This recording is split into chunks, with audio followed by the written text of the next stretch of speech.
Regular meeting of the Mount Pleasant City Commission, Monday, June 8th, 2026 at 7 p.m.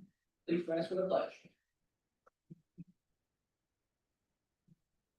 Pledge allegiance to the flag of the United States of America and to the republic for which it stands, one nation, under God, indivisible, with liberty and justice for all.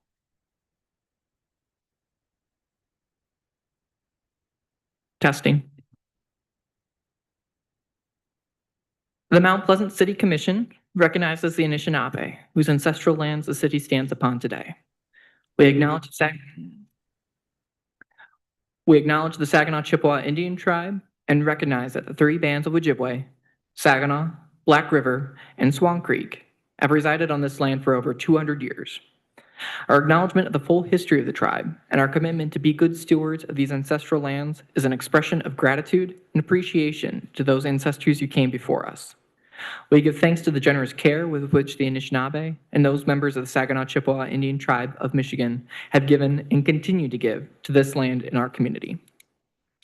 Clerk Schmelzer, please take the roll. Commissioner Alsager? Here. Commissioner Demara? Here. Commissioner Perschebacker? Here. Commissioner Rollins? Here. Commissioner Skilitsky? Here. Vice Mayor Eke? Mayor Wingard? Here. We have a quorum. Thank you.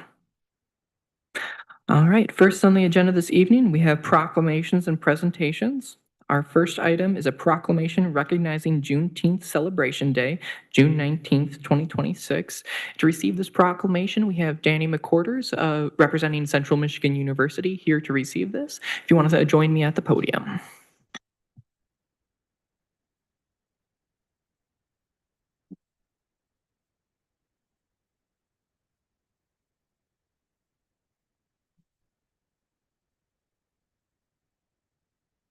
Whereas Juneteenth, also known as Juneteenth Independence Day, commemorates the end of slavery in the United States and is observed annually on June 19th.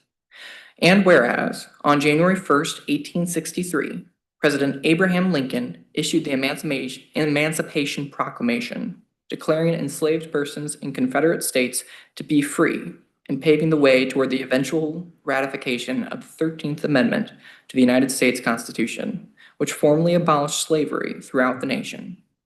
And whereas, more than 2 years later, on June 19th, 1865, Union Major General Gordon Granger arrived in Galveston, Texas, and issued General Order No. 3, announcing the enforcement of emancipation and informing enslaved individuals in Texas that they were free.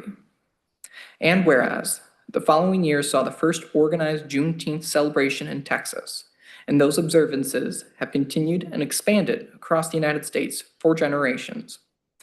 And whereas, the name Juneteenth combines the words June and 19th and has served for more than 150 years as a day of remembrance, reflection, celebration, and recognition of freedom and resilience within African American communities. And whereas, the City of Mount Pleasant affirms the principles expressed in our nation's Declaration of Independence, including the belief that all people are created equal, and recognizes the importance of striving toward liberty, justice, and opportunity for all residents. And whereas, Juneteenth provides an opportunity for all members of our community to reflect upon our shared history, celebrate progress, and continue promoting understanding, education, and unity. Now, therefore, I, Boomer Wingard, Mayor of the City of Mount Pleasant, do hereby proclaim June 19th, 2026 as Juneteenth Celebration Day in the City of Mount Pleasant. And be it further resolved that the City of Mount Pleasant supports educational and informational outreach efforts, including those organized by Central Michigan University and community partners, to encourage participation and strengthen understanding throughout our broader community in recognition of this important occasion. In witness whereof, I have hereunto set my hand and great seal of the City of Mount Pleasant, Michigan, this 8th day of June, 2026.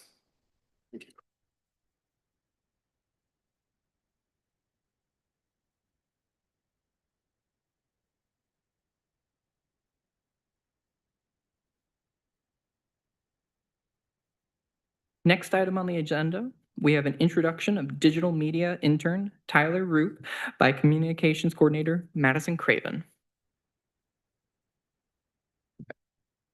Tyler Roop is currently pursuing a Bachelor's of Arts in Film, Television, and Media at the University of Michigan, Ann Arbor.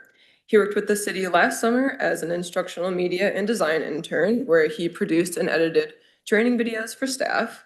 He brings additional experience as a videographer and video editor, including editing lecture content and filming events, and he has strong skills in video production and Adobe Premiere Pro.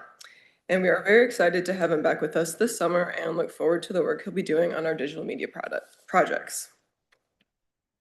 I just want to say thank you so much for the opportunity to intern again with the city. Thank you. Yeah.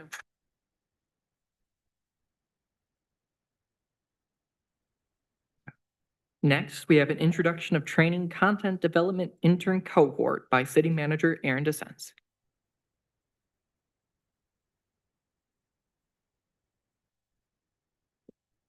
Good evening, everyone. So we've got a whole group to introduce here today. So I'm excited to announce the starting of 5 interns at the city of Mount Pleasant that will make up this year's training development intern cohort. This team will be working across several departments, developing standard operating procedures, identifying gaps in training, and creating new opportunities to address those gaps, and creating videos and other visual material for the purpose of personnel development. So I will go ahead and start with Stephanie Fung is one of our instructional media design interns. Stephanie has an Associate of Science in Graphic Design from Broward College and is currently pursuing a Bachelor of Fine Arts in Graphic Design and Advertising at Central Michigan University. She was a graphic design intern for Pace Branding and Marketing for over a year and has an impressive portfolio. We're very excited to see her contribute her talents to the city.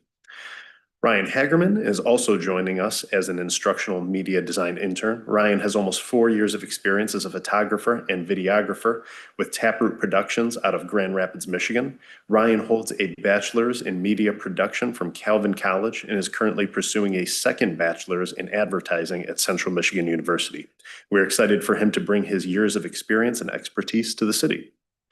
Hannah Noodle is onboarding as one of our training content development interns. Hannah has an associate's in general studies from Delta College and is currently pursuing her bachelor's in human resource management and information studies at Central Michigan University. Since 2022, she has worked as a shift lead at Prost Winery in Bay City, developing training materials and aiding in onboarding of new staff. She is passionate about human resources and creating material to streamline processes, and we look forward to her contributions. Georgia J.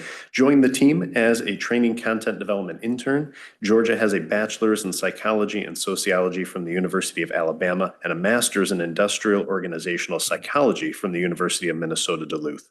She is currently pursuing a doctorate in industrial organizational psychology at Central Michigan University, only needing to complete her dissertation to graduate. Georgia was a graduate instructor in psychology at CMU from September 21 to May 25 and a student athlete mentor for the 2023 and 2024 academic school year. She has been a substitute teacher in area schools since the fall of 2024. We're thrilled that she brings her years of education and expertise to the city. And then lastly, Wesley Kaufman is our other intern to assist in the training content development. He has been a barista, coffee roaster, and manager at 1217 Coffee Roasters since July of 2019. While working there, he created operational procedure documentation and developed SOPs for workflow processes, such as creating various drinks as well as stocking and ordering supplies. He is currently pursuing a bachelor's at Central Michigan University in business administration with a concentration in purchasing and supply chain management. We're excited to see how his years of work experience and combined education can contribute to the city. And if you wanted to say anything, please feel free. Yes, thank you for the opportunity. I second that. Thank you for the opportunity. Yes, thank you. Excited to be here. Thanks for the opportunity. Also appreciative of the opportunity and the people I've been able to meet so far that are responsible for managing the city, and excited to learn more from them. Thank you.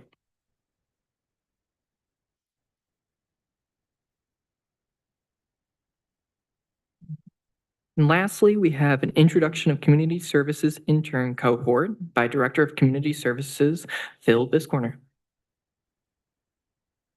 So we only have one of the three in attendance today, but we still got three, just so you know. The first one we got today, planning and community development intern is Lily Real.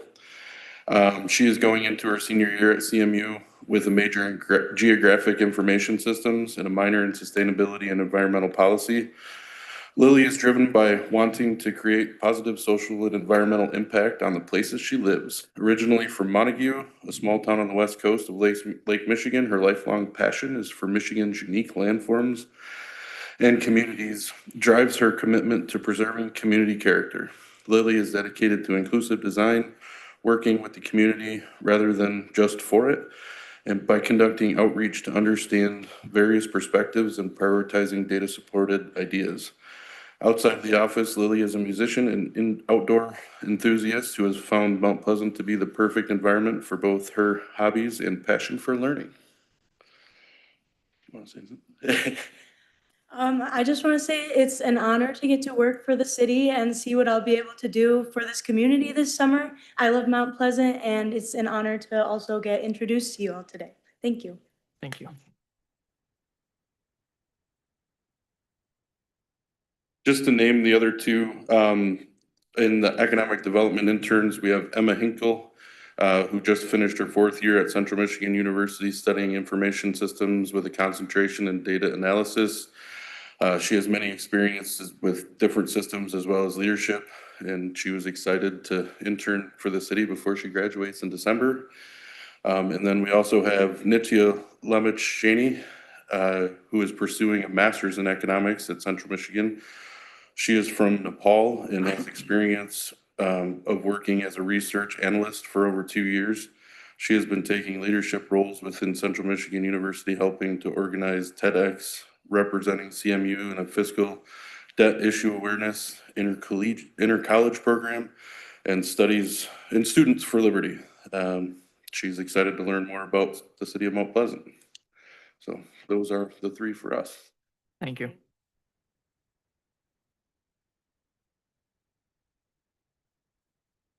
Okay. That brings us to additions and deletions to the agenda. Are there any items members of the commission would like to add or remove from tonight's agenda? Not seeing any. Is there a motion to approve the agenda as presented? Motion made. And seconded. Okay, there's a motion by Commissioner Sklitsky, seconded by Commissioner Alsager. All those in favor of approving the agenda, please indicate by saying aye. Aye. Those opposed, please say nay.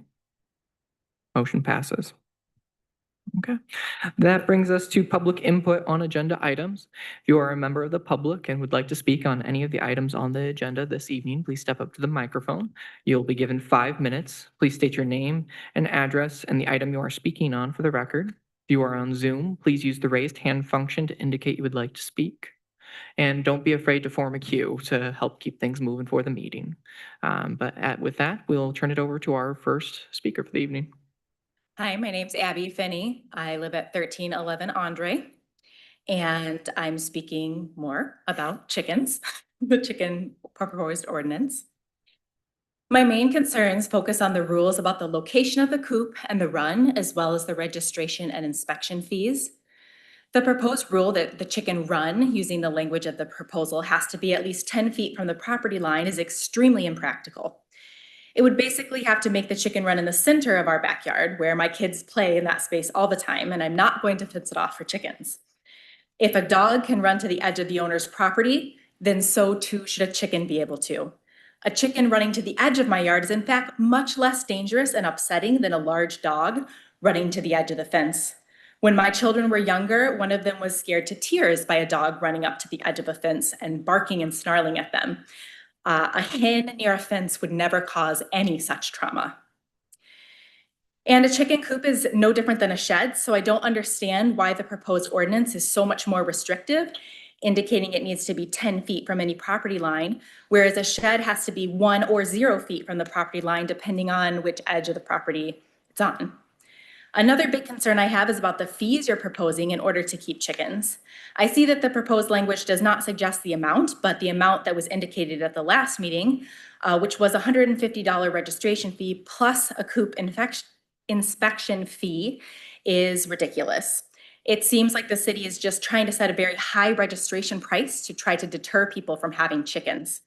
If the price of having a dog that cannot breed is $10, then the price of having a small flock of chickens should be no more than $10. In the proposal, you talk about the coop needing to be inspected, and at the meeting, you mentioned an additional fee for an hour of an employee's time to come inspect it. I'm just really not sure what they would be inspecting for an hour and why that is necessary. So if you're going to start inspecting the homes and backyards of all dog and cat owners in the city, then by all means, please come inspect my chicken coop. If not, then the same trust should be extended to dog owners, to me as a chicken owner. If people are not taking care of their chickens, there's already language in the city code to handle animal neglect, abuse, or unsanitary conditions. So the rules that you have in place to hold any other pet owners accountable could and should apply the same to chicken owners. While the limit of the number of hens does not personally affect me, I did want to comment on that. We have a smaller property and I personally wouldn't want more than 6 birds on that, but we have neighbors with a backyard that's at least 3 times bigger than ours, and they currently have a number of chickens over the proposed limit. And honestly, when you go into their backyard, you can hardly tell that chickens are there. So the arbitrary cap at 6 birds might not make sense in all cases. I also wanted to share with you that the only reason we have chickens in the first place is because my 10-year-old daughter hatched them in her Mount Pleasant Public Schools classroom. The Michigan State Extension Program wants children to have the ability to learn about agriculture and animal husbandry. Regardless of how we got our chickens, they are now our beloved pets in our family. We spend way too much, like $500, making them a really nice coop that it would now be extremely difficult to move and is not currently in compliance with the rules that you're putting forth in this proposed language. So I do wonder how you plan on addressing citizens who already have hens and coops if they don't fit the criteria you're addressing. Would be grandfathered in since we had this structure before these were set in place? At the last meeting, one commissioner stated something along the lines of, "I've never seen a nefarious backyard chicken owner." It's true. These are our pets and we're going to take good care of them. We do not need special oversight and all these crazy rules beyond what you would have for dog ownership. Thank you for your time and consideration.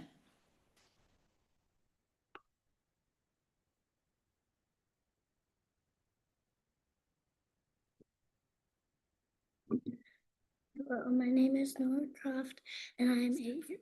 Say it loud. Hello, my name is Nora Croft. I am 8 years old.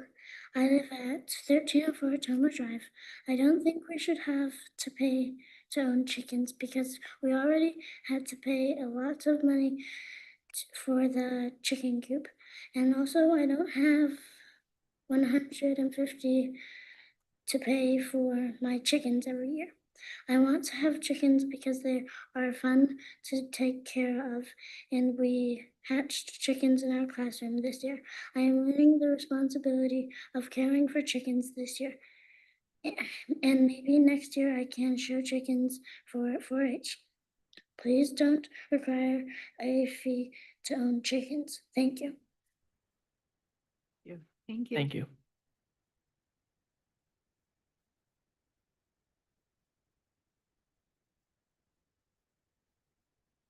Evening, Commissioners. My name is Jake Boyd. I'm at 214 North Lansing. I'm speaking on item number 15, the chickens as well. To echo a lot of what my fellow citizens have said recently, I feel that putting any kind of permit fee on this is kind of ridiculous, especially as high as $150, even split over multiple years. Especially in a time when the whole reason we're doing this at all is to increase food security and allow people that are already, you've all complained about the price of eggs in previous meetings, to add an additional fee to that would just make this the easiest ordinance to ignore in city history. These chickens already exist, as we've heard that even the coops and the runs probably already exist as well. By putting regulations on where on property these things can be, instead of, it actually prevents neighbors from working together, especially if you have small lots being up against large lots. A large lot can work with a small lot next to it to provide eggs in a place where the regulations wouldn't prevent, coops or runs as well. Forgive me if some of this is a little disjointed, but I believe that you should try to maintain a light touch on your fellow citizens, and any additional regulations just makes things harder and erodes trust we have in our central governments. It is very easy to keep upwards of 12 birds or more in a standard size shed. So to echo, if the regulations don't already affect sheds, they shouldn't have to be extra just because you're putting chickens in there instead of a lawnmower. And I suppose that's it. I would just like to echo with, I would prefer fines for non-compliance than taxes, additional burdens for the people that are already reading the ordinances and paying attention to this as well. If we're gonna try and punish people for paying attention to the law, I feel like we're just gonna lose the very point of the ordinance in the first place. So hopefully that made a little bit of sense. Thank you very much.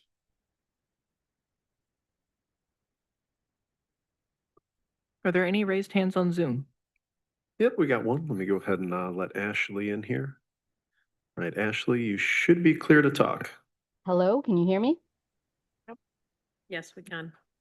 Hi, I'm Ashley. I live on 114 North Lansing Street, and I am also talking about the chickens. There is a Right to Farm Act in the state of Michigan. So all of this seems like a little unnecessary after I was reading about it. It doesn't seem like the local city authorities can put an ordinance to restrict any sort of like farm animal within the city limits because they don't get to define what a farm is. The farm is already defined, and if a person meets those requirements of being a farm, sells one egg a year, making a commercial farm, and is following the practices, like good practices of what they have stated in the act, then yes, no nuisance claims or restrictions can be imposed upon them. Any local ordinance, regulation, or resolution that purports to extend or revise in any manner the provisions of this act or generally accepted agricultural and management practices developed under this act, except as otherwise provided in this section. A local unit of government shall not enact, maintain, or enforce an ordinance, regulation, or resolution that conflicts in any manner with this act or generally accepted agricultural and management practices developed under this act. And that is all under the Right to Farm Act, RTFA, MCL 286.471. That was, I guess, enacted or accepted in 1981. So, yeah, I don't get this. If it's already statewide legal, then why was there an ordinance, banning chickens in our city plan, whatever, in the first place? And that's all I got to say. Thank you. Okay. Not seeing anyone else queuing up in the audience at this time. Were there any emails? Give me just one moment here.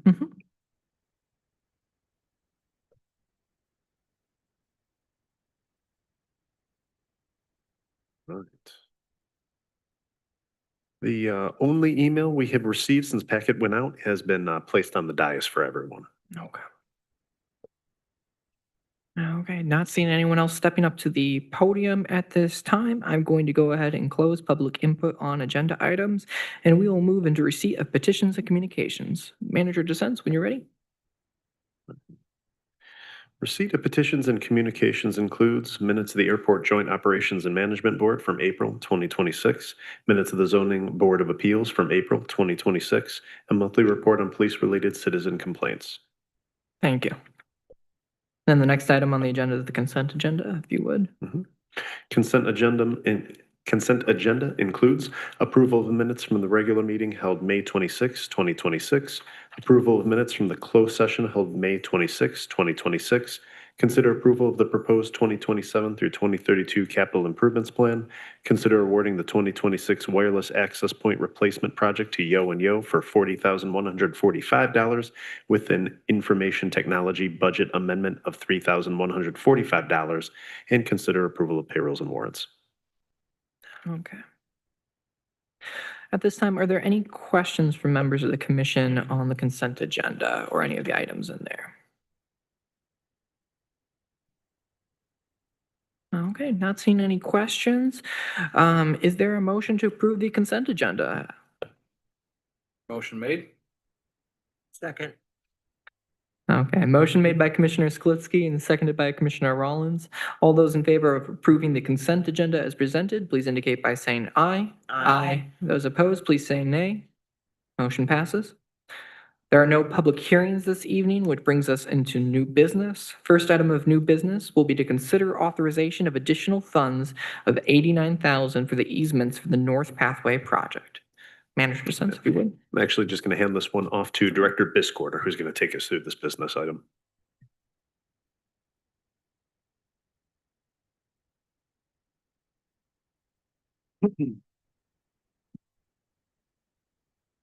So going through the process of acquiring easements for the North Pathway, we've already had to modify the trail in one section due to the inability to get an easement. And so now we're down to 6 easements. One is going to be with Elliott's Greenhouse, and the other 5 have to do with the Coyne family properties. 2 of which are their business properties located on the corner of Pickard and Crawford, or it depends on Harris, it depends on how you look at it. And then the other 3 are the family residences. Because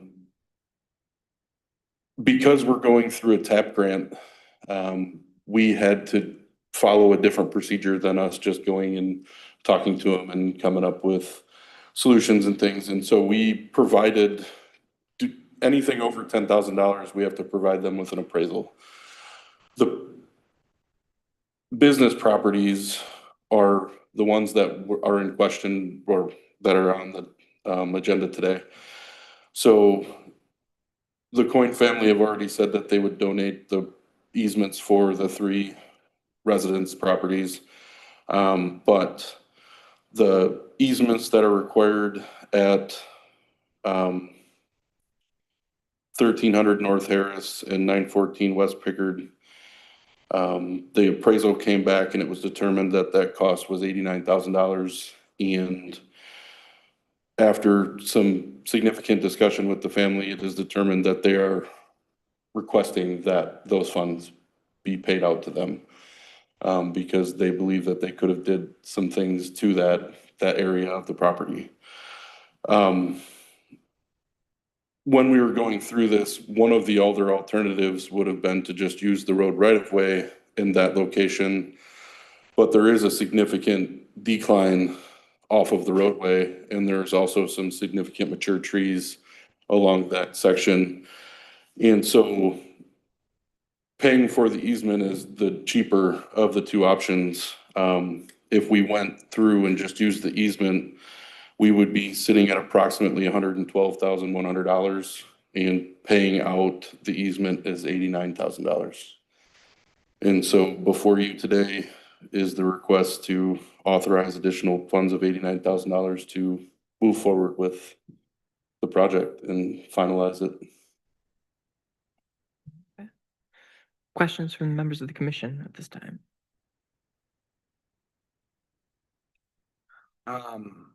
Commissioner Sklitsky? Yes, first I would like to thank the Coyne family for donating the parcels from the residents and being willing for us to be able to move forward with the project with that.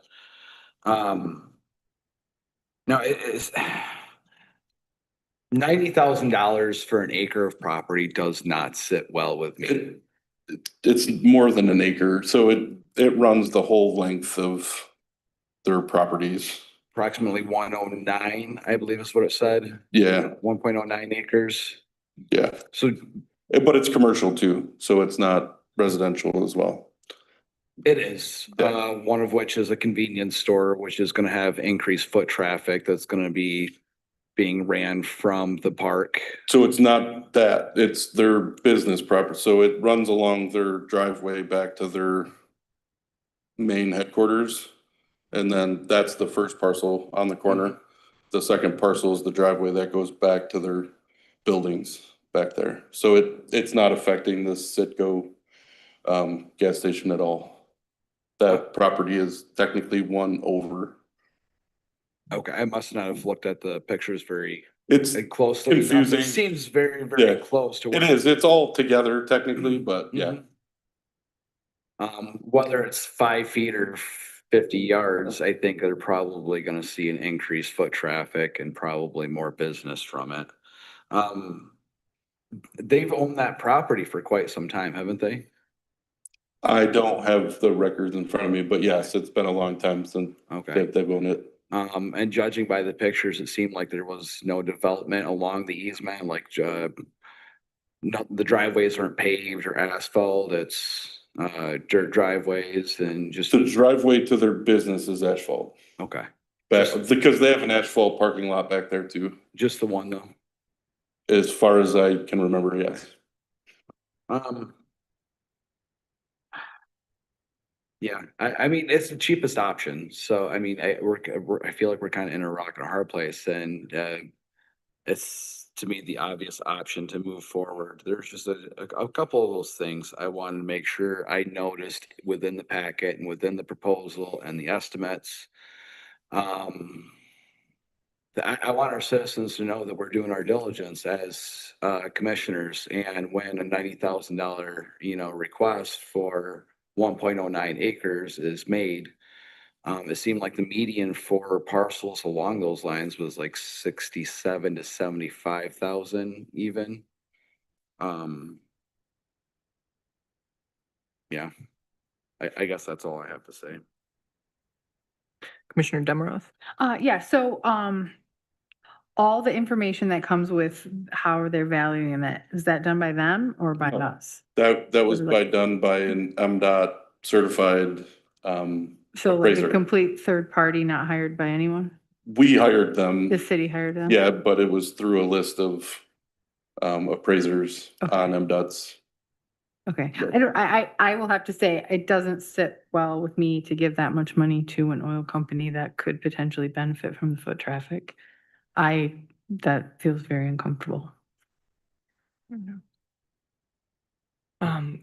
Questions for myself, real quick. You mentioned that this process, because of the TAP grant that we had associated with it, that the process for seeking easements was different than than our normal process. Yeah, typically we would just move forward and we would have a lot of the discussions ourselves. And we had to follow protocol through the state. Gotcha. Okay. Just basically productive conversations between us and the person we're seeking the easement from. Okay. With this, again, going through, like running through the list of potential alternatives, because I know I've had conversation and I understand that this is the best option. Like I understand that this is to proceed with this project, best way to go forward. But I know, again, people watch into the meetings and want to make sure that well, did you guys consider this or that or anything? Again, I think preserving the preservation of the mature trees along that section is, a big thing for just the value of the path itself. We get complaints all the time about projects where we have to take down trees, unfortunately. So the fact that we can maintain that in this case, I think is a good thing. I think there was questions about, again, you were talking about there's drainage ditches along the roadway, which would have additional cost to move it to a different portion along as well. So it costs more to do that. And I think this is kind of a key section building into the rest of the outline plan as well. I believe conversation or consideration had taken place about the opposite side of the road potentially. Was there any consideration about that? And Yes, so we had significant conversation, especially even with the tribe, about utilizing the other side of the road. We had significant pushback from MDOT, because that is, the tribal property is, I forget the exact term, but it is on the National Registry now of National Historic Preservation. And so it makes it very difficult to do any work along that section of the roadway. And if we run into anything, it's a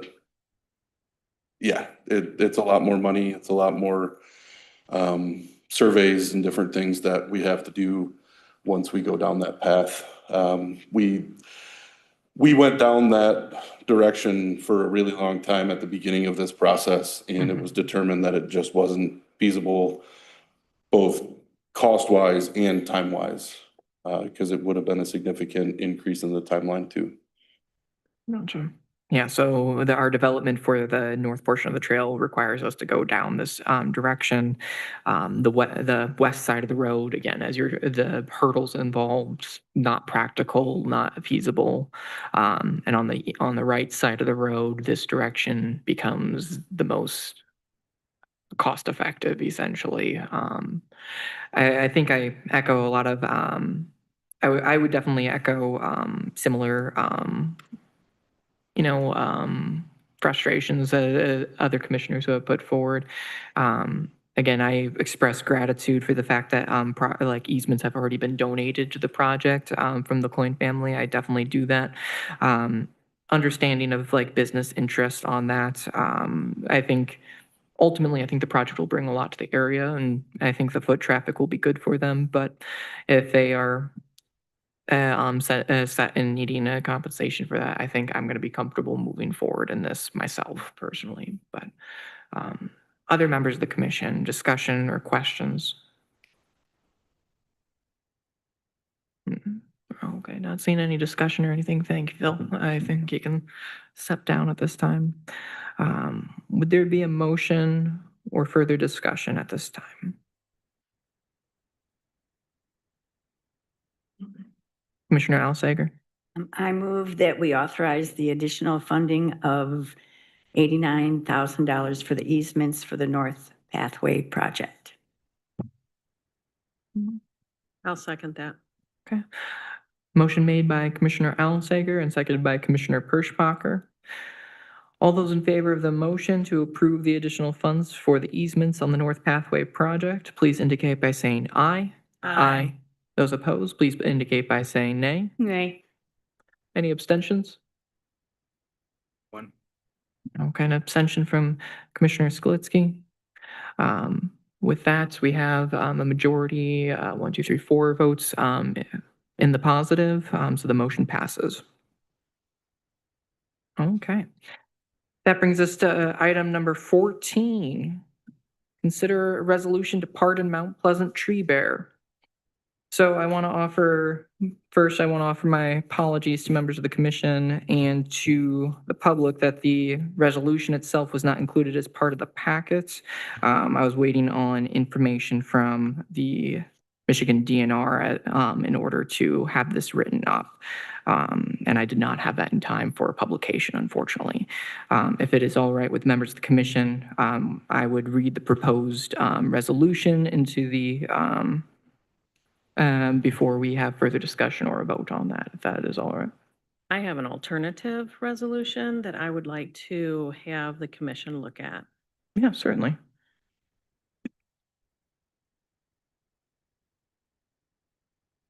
This is a resolution for community and wildlife stewardship. Because I haven't actually. We definitely live in a wildlife area. We have a river that runs through our park system. And I think that it is important that we not only understand what has happened here with the bear wandering in. It's not the first time there's been a bear in town here. It's not the first time there's been a bear in the area. I just saw pictures down by the barn door of a bear walking across the street. So I mean, we are in Michigan.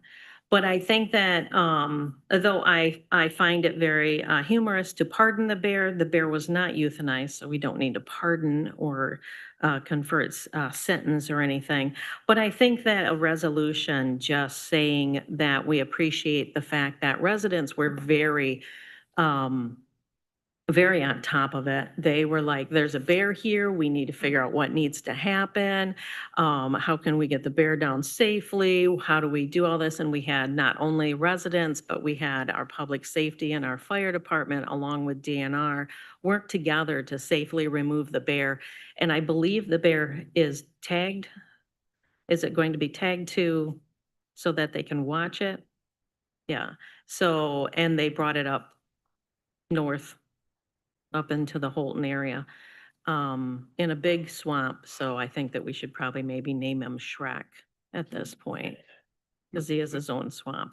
But the reason why I wrote this one is because I want us, we talk about in our land acknowledgement that we will be good stewards of the land, as the Saginaw Chippewa Indian tribe have been. And I think that that's what we should really look at, is the fact that we are trying our best to be stewards of this land. Though we are a city, we do appreciate the wildlife that are here, and we do not want harm to come to them. Thank you, Commissioner Perschbacher. Talking about the resolution I had put forward, this would be a resolution of the Mount Pleasant City Commission pardoning Black Bear number 2500. My thoughts on this were was seeking to recognize a sincere and real moment of camaraderie for, I feel like, the whole community. I work at a credit union in the area, and one of my coworkers walked in my office and asked me if there was a bear downtown. I immediately called manager DeSense and was like, "Is there a bear downtown?" Sure enough, there was. But we probably have a good 200 people, maybe 200, 300 people come through our lobby in any given day, I'd say. And with that, I don't think there was a single person who came through our lobby and wasn't commenting on, did you hear that there was a black bear downtown, that there was a bear in the tree?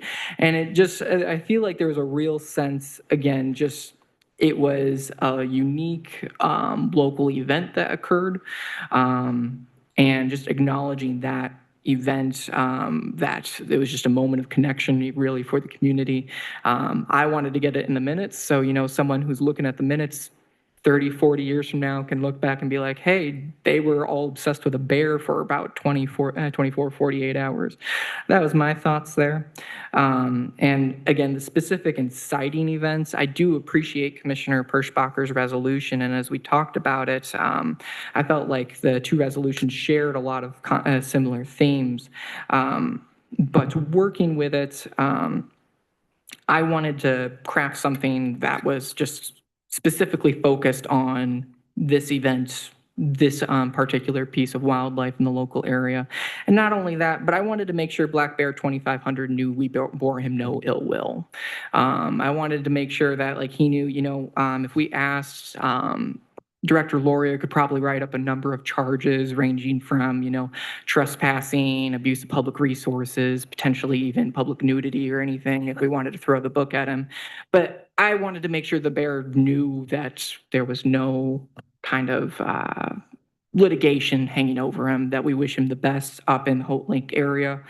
I had the opportunity to speak with Mark Borson of the Michigan DNR. He said that the bear, was a little groggy when they put him out first and everything. Took him about 20 minutes, but started getting up and moving around in his new home. So that's where I was approaching that from. And again, I think the pardon would be just a good way to commemorate the moment and again, recognize Black Bear 2500. Thoughts from members of the commission. A lot of information here to read and everything. Yes. In order to pardon the bear, doesn't the bear actually have to be charged throughout the trial with due process? That's a great question. convicted. That is an excellent question there. Basically, we're condemning this bear for essentially being a bear. The Which- specific language I would argue is the bear is pardoned and absolved of any potential wrongdoing during its time in the city of Mount Pleasant, ensuring that no litigation will come its way. Oh, good Lord. That poor bear. Now this bear's gonna have PTSD if he's brought up on bogus charges. I mean, it was bad enough the bear was up in a tree. Can you just imagine the disillusionment that it must have had? I'm just, yeah, speechless at this. Oh, gosh.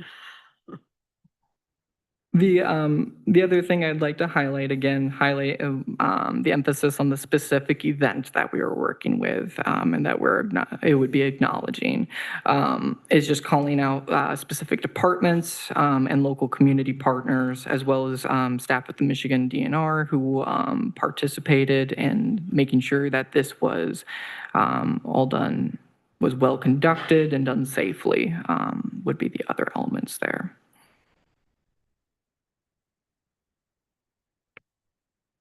I understand the spirit of the pardon, but I think we should really take the criminality or supposed criminality out of this resolution. I mean, considering that we had one of its ancestors in a cage in Nelson Park for a few decades. Yeah, a long time. Maybe perhaps it was trying to visit the memorial that's there in its place. I don't know. But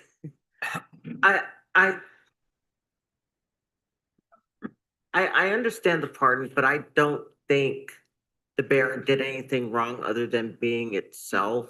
Maybe it should be reworded, perhaps as a tribute to it just being in an area where, is for people, for lack of a better term, once roamed freely. I don't know, I understand pardon, but I don't think it fits in this instance. Commissioner Demiroff. Yeah, I'm kind of in that vein. I don't really think the bear did anything wrong except for coming to a city, which we don't expect him to do, which is he's a bear. He's going to go where he's going to go. So I don't know if pardon is the right way, but I do appreciate how much the city came together over this. I think that's important to highlight. Thank you. I would like to refer back to chicken pardon or turkey pardons at Thanksgiving time would be my But keeping. turkeys are pardoned because they're going to be killed. To be eaten. But are you advocating for veganism or vegetarianism? No, Because no, I'm just turkeys saying are if doing we're that going to whole thing. pardon a turkey, it's because it's done because the animal will be butchered. Pardoning the bear that did nothing but be a bear doesn't make sense to me. That's Okay. why I would prefer that we look at the fact that the stewardship of the environment that the city and the residents and everyone involved. Because we talk about stewardship. We talk about caring for our lands. We talk about caring for the creatures that live here and being careful.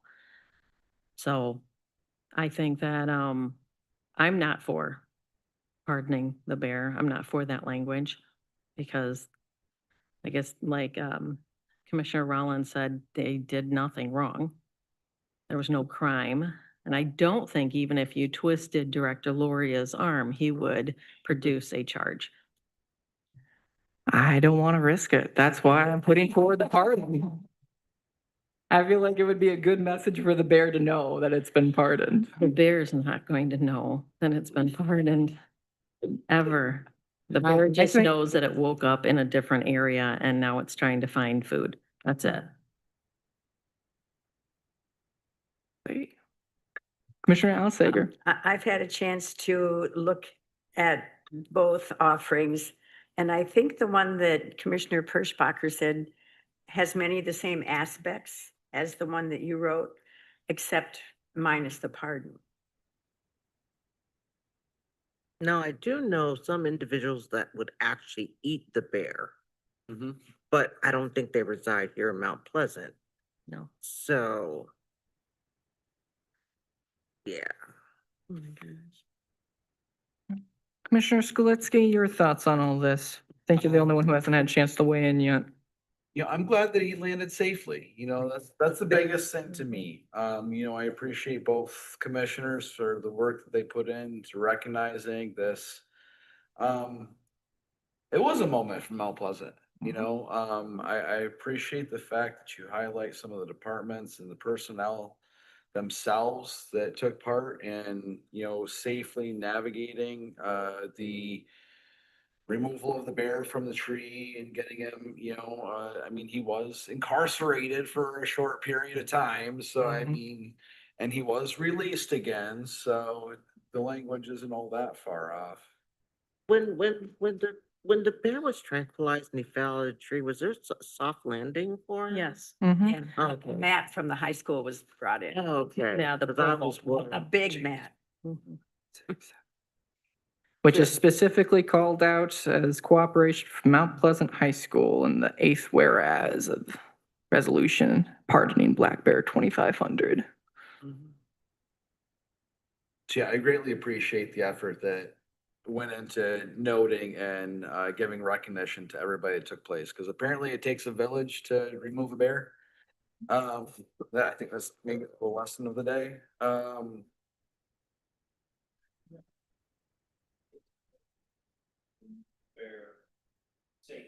Yes. Safely. Yeah. Forever. Could have been done very, Quickly yeah, and maybe not painlessly. saying, do it safe.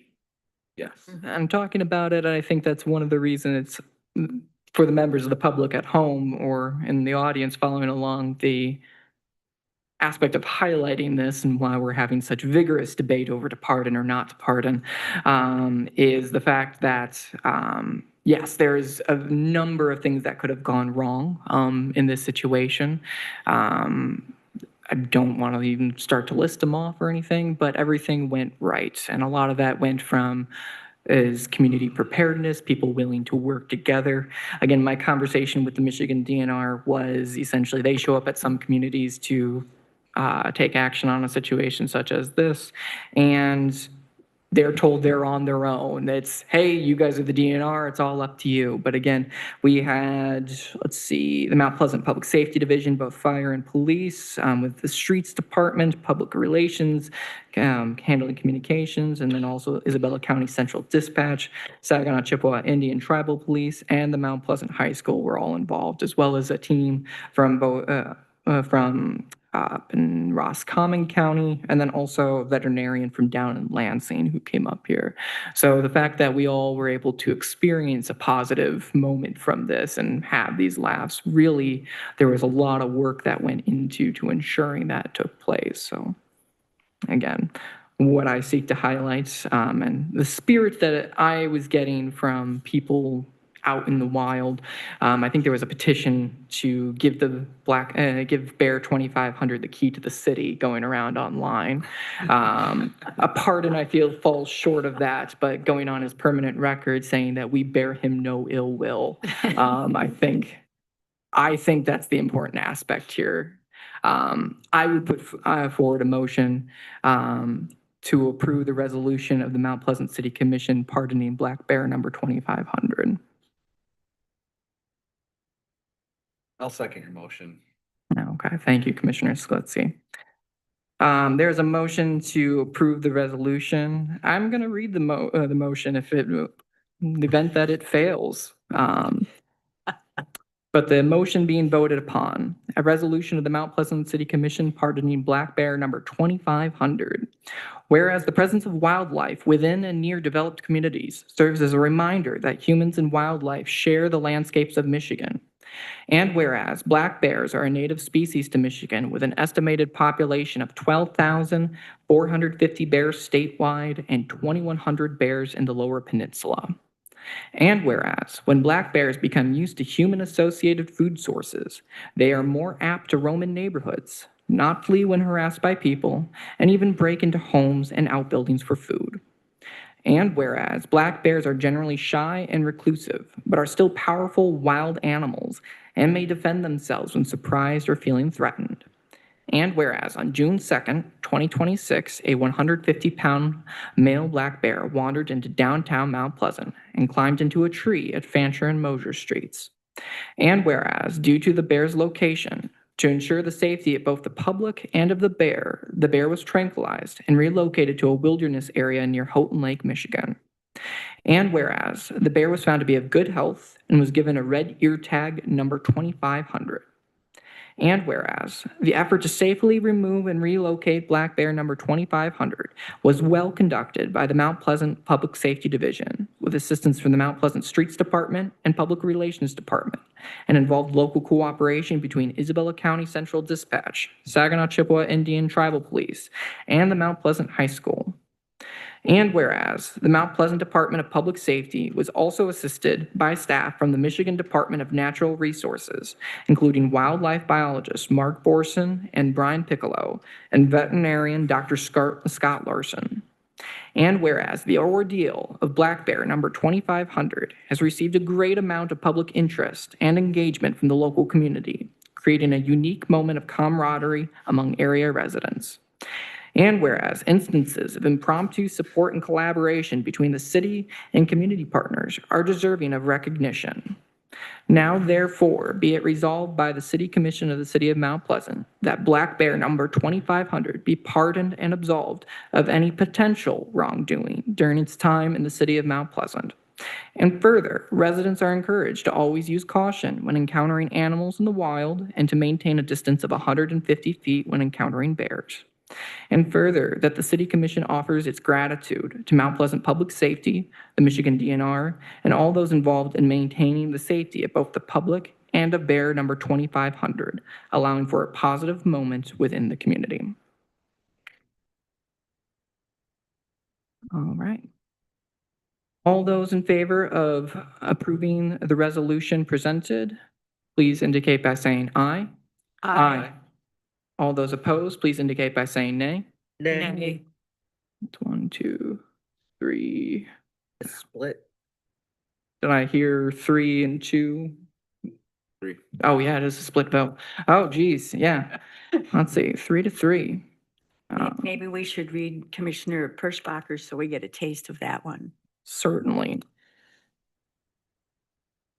Real quick, on a tied vote, anyone more familiar with the charter? What occurs in that situation? I believe the affirmative just fails in that situation. Correct. Okay, thank you. Let's see. Okay, reading the next one. Resolution put forward by Commissioner Perschbacher, Community and Wildlife Stewardship Resolution, City of Mount Pleasant Resolution number to be added. A resolution recognizing community interest in wildlife, promoting responsible coexistence with native species, and affirming the City of Mount Pleasant's commitment to public safety and environmental stewardship. Whereas the City of Mount Pleasant is fortunate to be situated within a region that supports a rich diversity of native wildlife and natural resources.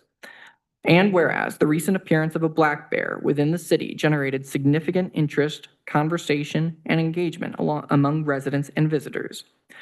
And whereas the presence of wildlife within and near developed communities serves as a reminder that humans and wildlife share the landscapes of Michigan. And whereas residents demonstrated a strong appreciation for Michigan's natural heritage and expressed a sincere interest in the well-being of the animal and the safety of the community. Whereas public safety personnel, city staff, wildlife professionals, and community members worked cooperatively to respond to the situation in a manner intended to protect both the public and the animal. And whereas the City of Mount Pleasant recognizes that residents may hold differing perspectives regarding wildlife management decisions and value respectful community dialogue regarding matters affecting the community and its natural environments. And whereas the City Commission supports efforts to educate the public regarding responsible wildlife interactions, habitat stewardship, and methods to reduce human-wildlife conflicts. And whereas fostering respect for wildlife and the natural environment contributes to a stronger, more informed, and more connected community. Now therefore be it resolved that the City Commission of the City of Mount Pleasant recognizes the recent bear encounter as a unique community event that highlighted both the beauty of Michigan's wildlife and the importance of public safety. Be it further resolved that the City Commission expresses appreciation to all residents, public safety personnel, city staff, and wildlife professionals who contributed to a safe response during the event. Be it further resolved that the City Commission reaffirms its commitment to responsible environmental stewardship, public education, and respectful coexistence with Michigan's native wildlife. Be it further resolved that the City Commission encourages residents to continue learning about wildlife conservation and to support efforts that promote safe and sustainable interactions between people and wildlife. Be it further resolved that this resolution shall serve as a reminder that stewardship of our community includes stewardship of the natural world that surrounds us. With that reading, is there any further discussion? I don't believe there was a motion on the table in that case. I think we should take the best of both resolutions and rework it. Because both resolutions have very salient points that, if reworked, would be a more meaningful resolution that covers all the bases. Taking out the word pardon, because a bear, at the end of the day, still did nothing wrong but be a bear. But I think we also need to acknowledge the effort that it went through to make sure that the bear was taken care of, and the community involvement and everybody that was involved in making sure that this bear was safely relocated. And also presented a very nice educational opportunity for everyone involved.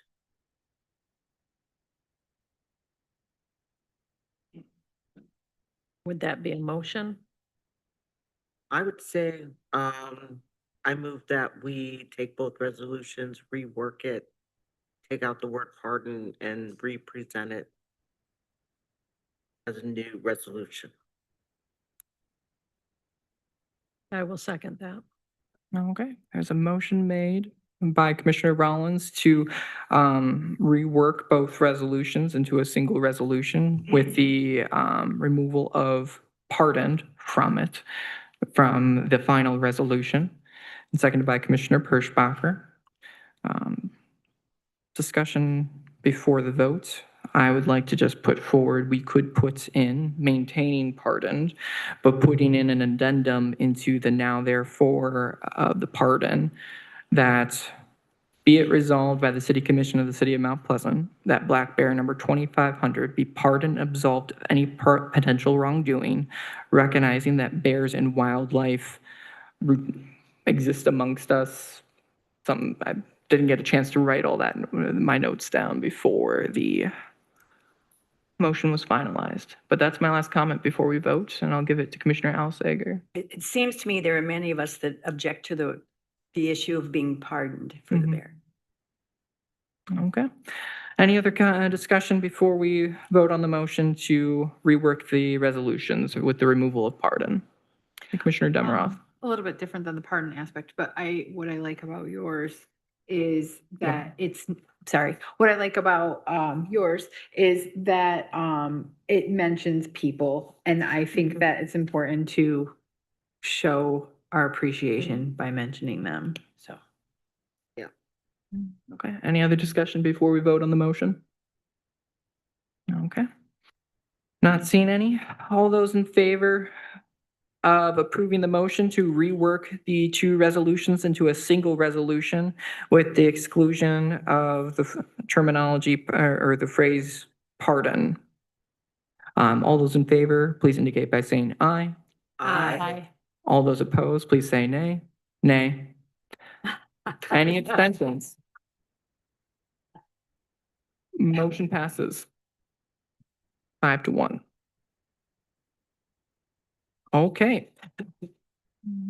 Moving back to next item on the agenda, that'll bring us into announcements on city-related issues and new business. Commissioner Alsager. Well, I guess I'm not off the bear thing. I was vacationing in Iowa with family and I get the morning sun, so I read about it while I was in Iowa. That's all I wanted to say. Okay. Commissioner Demiroff. Thank you to all the city workers who are working out in this heat and doing a great job. Thank you. Commissioner Perschbacher, I believe. I have a couple of things. First, I want to remind everyone that we do have a leash law. Please do not allow your animal, your dog, to run free, even if they are trained unleashed. Still something could happen. So please, within the city limits, if you're walking outside of your property, you have to have your dog on a leash. I'd also like to, because we talked about Juneteenth, I'd like to introduce the 3 days that will happen next week. Wednesday, June 17th at 6 p.m., we have History That Lives, the Black Experience. It will be at the Oberman Auditorium and Park Library, and that's at 6 p.m. on Wednesday. On Thursday, we have Conjuring Black History. That is going to be Thursday, June 18th from 11 to 1. I believe it is going to be a lunch. Bring your own lunch, or there's going to be a lunch. Lunch will be provided, and that's going to be in the French Auditorium. And then on Friday, June 19th, we are going to be down in Island Park from 4 to 7. There is going to be the celebration of Juneteenth with arts, crafts, music, food, and more. It's free and open to the public. If you have a chance to go, they are all 3 of them are wonderful events to attend. Okay. Commissioner Rollins. I have nothing at this time. Okay. Commissioner Sklitsky. While the resolution might not have passed, I do want to thank everybody that helped out in rescuing Black Bear 2500. I also want to make note that while we're discussing wildlife and the diversity that Mount Pleasant and the area has to offer, where there's water, there's wildlife, like beavers who have built a dam across the Chippewa just east of Lincoln. For anybody that is an avid kayaker, it is going all the way across the river, so be prepared to ford. And that's all. Okay. Thank you, Commissioner Sklitsky. For myself, just want to remind residents that depending on what part of the city you live in, you may be receiving a letter from HydroCorps looking to schedule a water meter upgrade for you. This is something sponsored by the city as part of our water system upgrades that are ongoing. I got my second notice mailed to me, and I finally caved and made my call to get it scheduled. Took me less than 5 minutes to get it scheduled, and they had plenty of times available. Right now, I think I had to schedule out into July, but again, put it on the calendar. Took less than 5 minutes, and they'll be working with you for probably, I believe 45 minutes is expected, like max length that it's expected to take. I believe you can find more information on that on the city's website, if I'm not mistaken. Thank you. Other events, I want to highlight June 20th. There will be a Pride event. Mount Pleasant Pride will be taking place. Putting this out there, I believe my fellow commissioners could remind me of the time. I think, no, I have a lot of actively involved, but I wanted to highlight it. Didn't have the time immediately available. Pulling that up real quick. From 2 to 5. Thank you. Yeah, Mount Pleasant Pride will be from 2 to 5 p.m. Let's see, and it will be over, let's see. It's going to be at Broadway Park. Thank you, Broadway Park here in Mount Pleasant. Next event after that, June 25th, there will be a League of Women Voters candidate meet and greet here in the historic Borden building. Let's see, please make sure to vote and stay engaged. That event, I had it, and then I started looking for the Pride events. In any case, you can look up either through the Chamber of Commerce, Mount Pleasant Chamber of Commerce, or the League of Women Voters, the times and details for that, but it will be on June 20th. You can attend and meet candidates from City Commission all the way up to State House. I believe statewide candidates are invited as well. And lastly, just a reminder that our friends from Okaya will be sending a delegation here, and they'll be arriving end of the month, and we are excited to be hosting them. That's it for myself, and we will move into public comments at this time.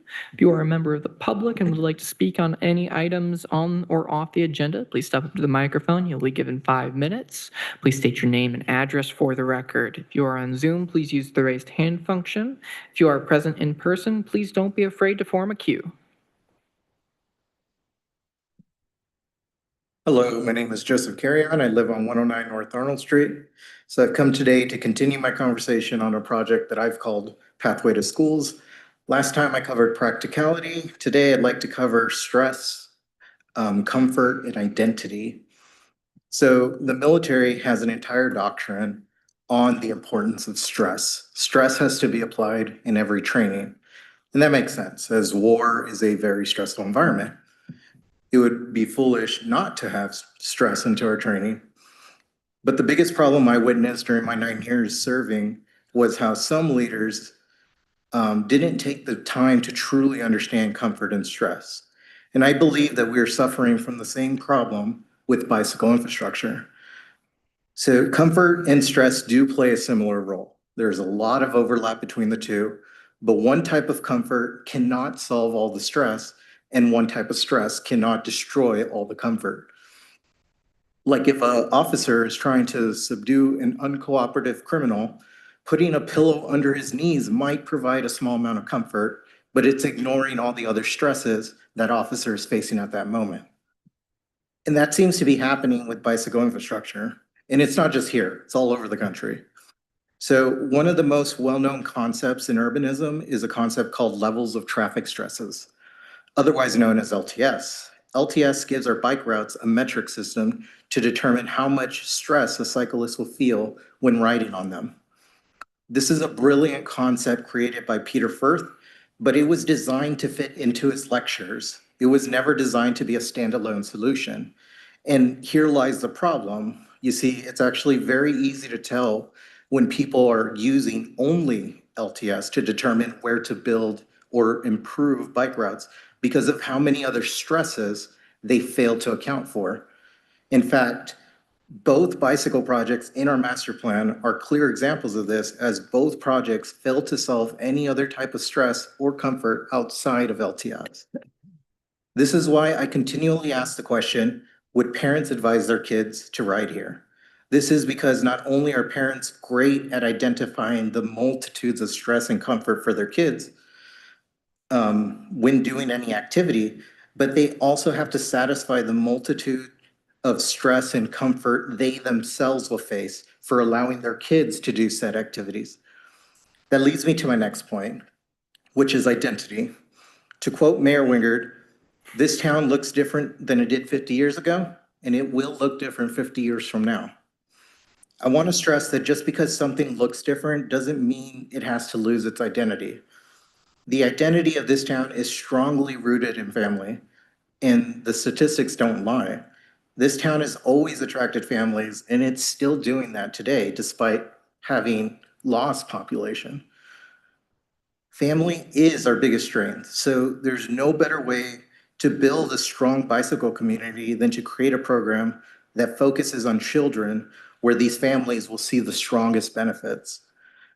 So, and I understand there's an argument to be made that parents are too overprotective, and that's partly true. I don't know about you, but I grew up without parental supervision while playing with fireworks, and I turned out just fine.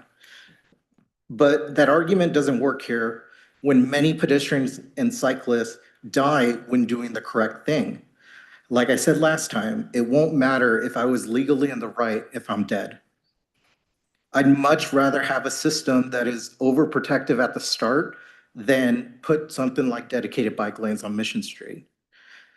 Lastly, I know I've been giving our master plan a lot of critique lately, but I do want to make it clear that the ideas themselves in our master plans aren't bad plans. They're just ideas that don't work for our city yet. It's very possible one day those ideas would be fantastic additions to our town, but they're not right now. Right now, all they would be is a waste of taxpayers' dollars. So, thank you. Thank you.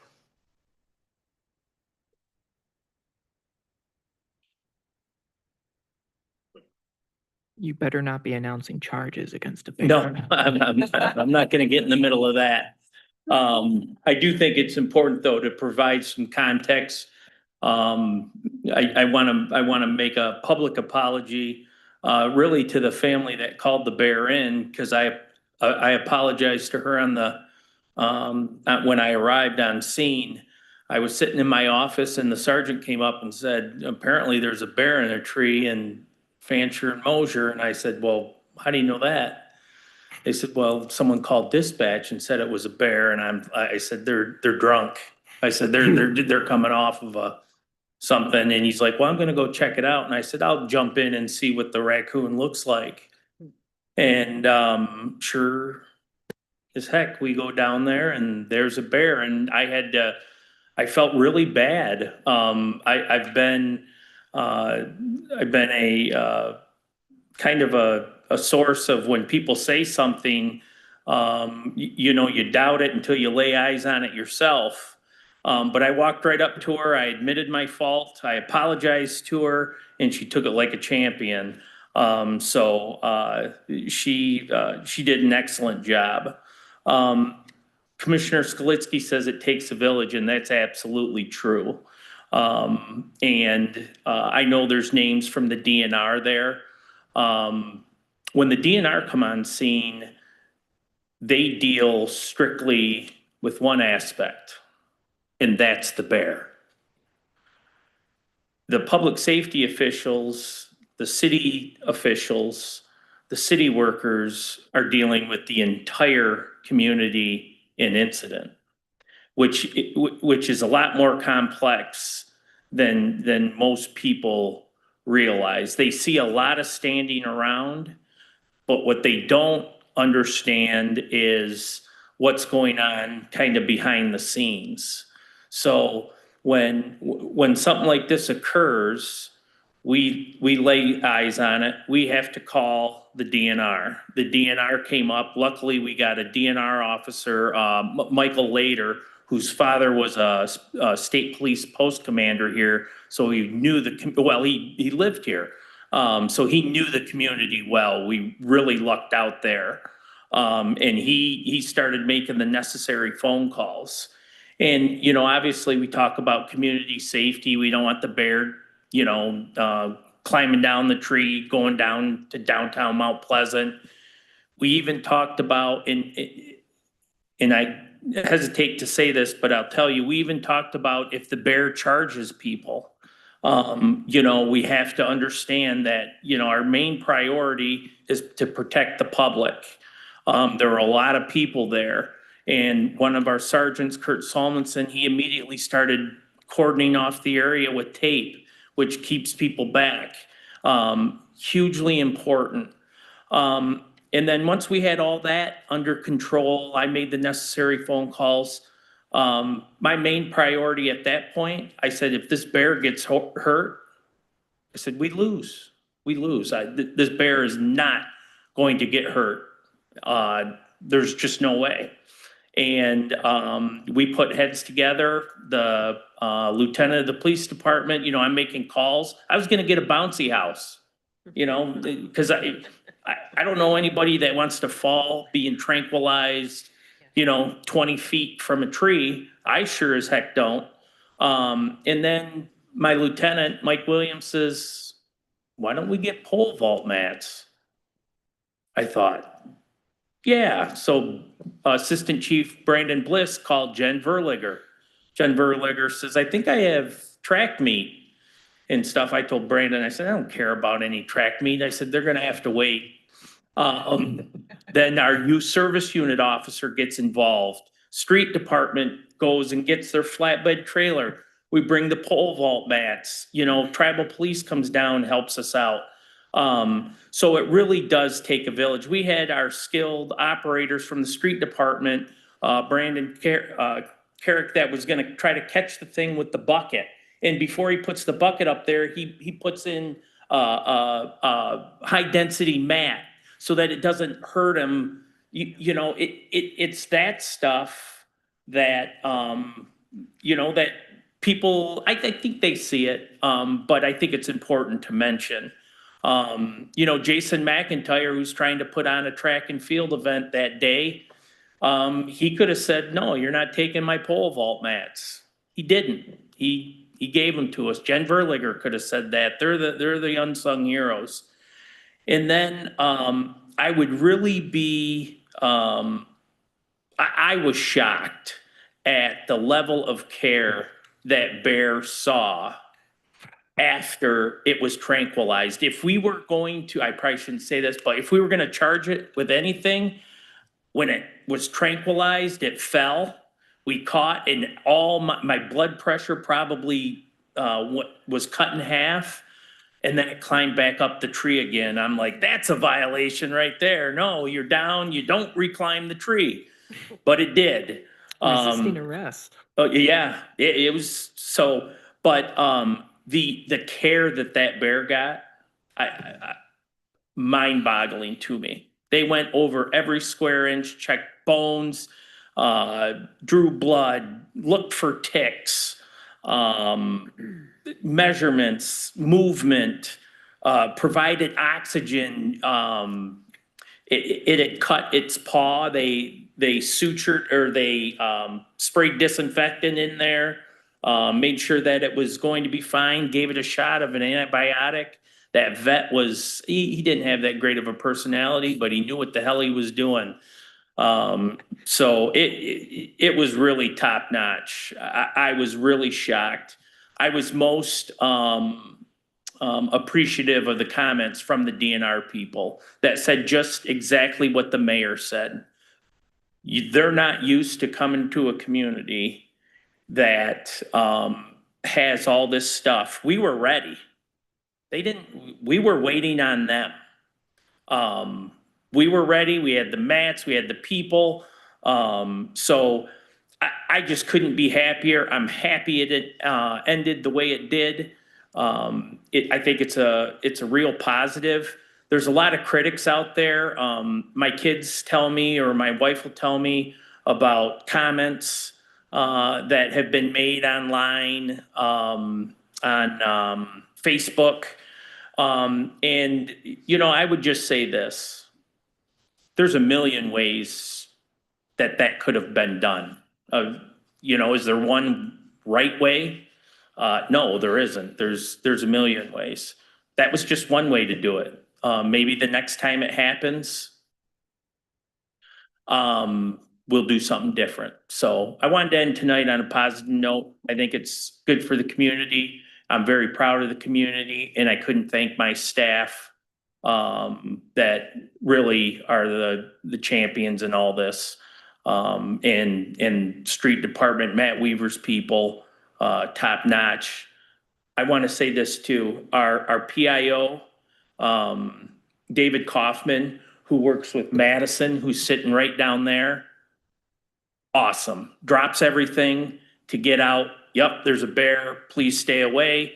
I am next time going to use reverse psychology and say, we want as many people down here as we can, to see if that has any impact on keeping people away. But in the end, it all worked out, and couldn't be prouder. So thank you.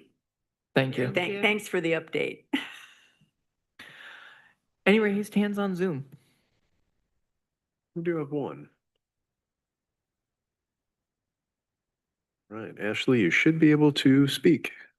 Yes, I'm Ashley, 114 North Lansing Street, and I'm calling, or talking Because I asked to see if like the city hall was available for use, uh, by the public, because it's a public building.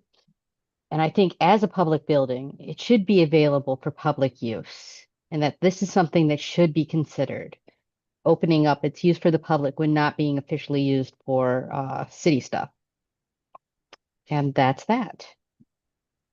Great, thank you. Okay. Any other raise of hands? Okay. Nope. Not seeing anyone else out there forming a queue at this time. I'm going to go ahead and close public comments on agenda and non-agenda items.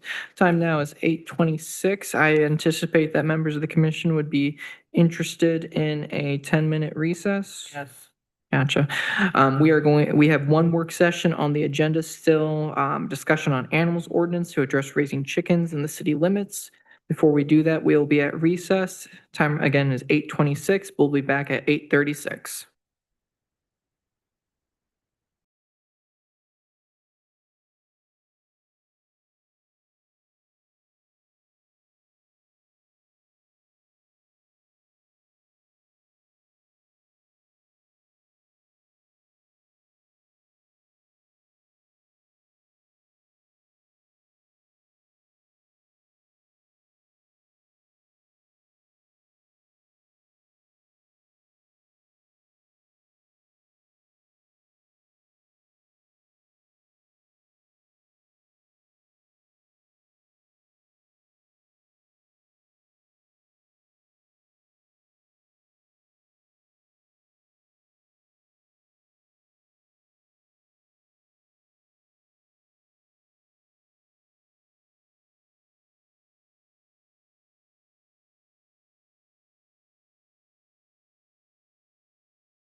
We are having a discussion on animals ordinance to address raising chickens in the city limits.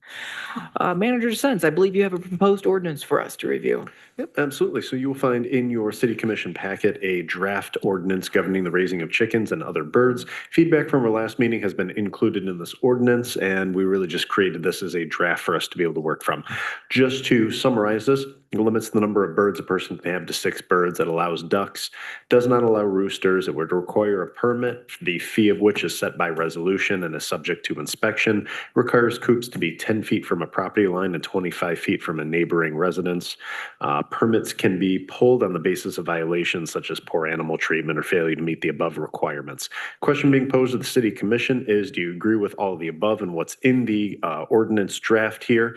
And if not, what particular provisions of the ordinance should be changed? So if you want, I can just take us through those provisions, or if the city commission just wants to start in on this, I could take the lead from the city commission as well. Commissioner Pershbacher.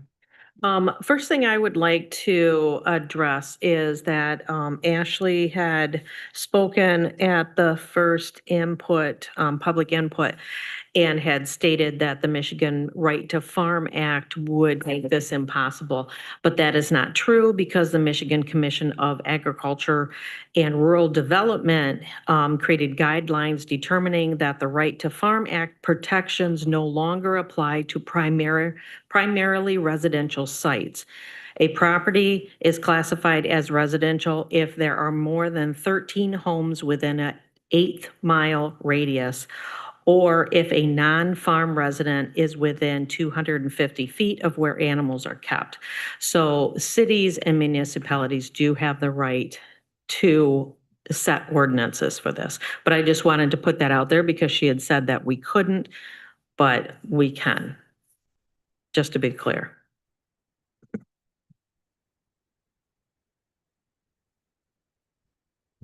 Commissioner Sklitsky. I'll go ahead and chime in.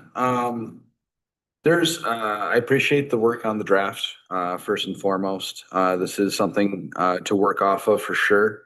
The first thing that jumps out to me was applicability. Now refresh me on zoning laws. Would that be, would condos be considered in that CD3 at all? I wouldn't, correct? I'd have to go back on the uses in particular, but yeah, we are talking about containing single-family detached dwellings is the primary target. I know some condo owners that have more than enough yard space that they would be able to meet the parameters fairly easily, but I just wanted to make clear that that is a concern, because I feel like they do have a right. If you purchase your home, whether it's a condo or a single family, you should have the right to keep chickens. Second, I personally feel like the 10 feet is a bit far. I feel like there should be some division. I mean, I wouldn't want to have to be messing with somebody's chickens if I wanted to put up a fence on my property line or something along those lines. So a slight easement should be considered. Growing up in a rural area, I was around chickens. There's not a huge spell, especially if it's out in the open. The air pretty much takes any smell away. You might wind up with some greener grass, but I mean, aside from that, another thing is the maximum number. 6 seems honestly low to me, because like if you have a fairly decent sized family, 6 hens isn't going to provide too many eggs for you to try to live off of. So if we are looking at reasons of food security, then I don't feel like that would quite get to that level. Also, I've spoken to some chicken owners, and it's very common to cycle your chickens. So that way, as your hens are aging, they're no longer laying eggs. You have chicks that are coming up. But if you are trying to feed a family of 5, yeah, you're going to need to be able to cycle some. I think that there should be some consideration for dwellings on adjacent lots. I feel like that's a more reasonable ask than the 10 feet for the chicken run or the property line guidance that's in there. The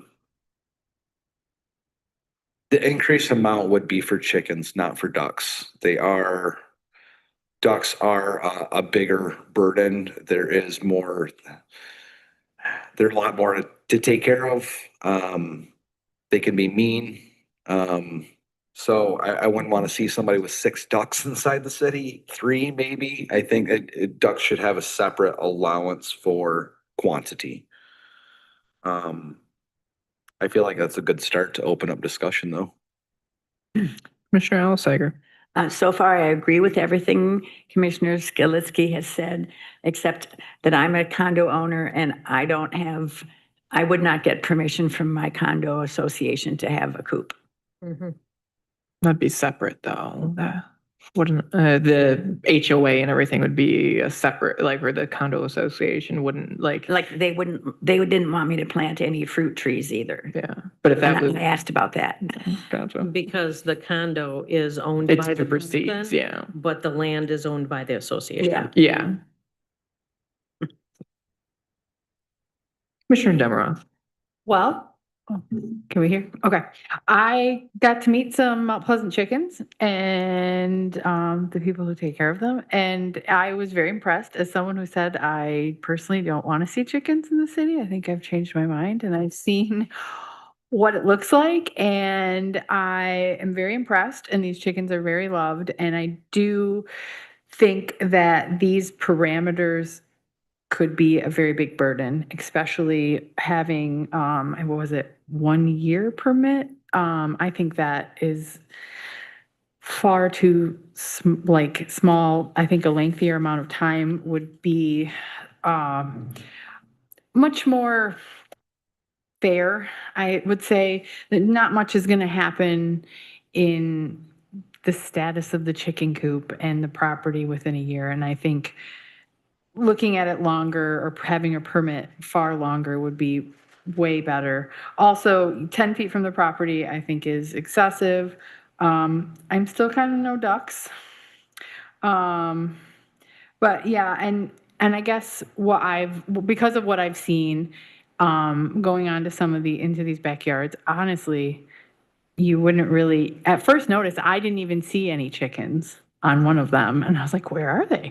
And they're all hidden and they're not a burden and it's not dirty. And these children love them. Like one little girl told me that her chicken purrs because she'll sit on her lap for like 2 hours and just purr at her. And I was like, okay, that's amazing. So anyway, I think that the lighter touch we can have with this is probably the best because these people are also spending a lot of money to upkeep their chickens.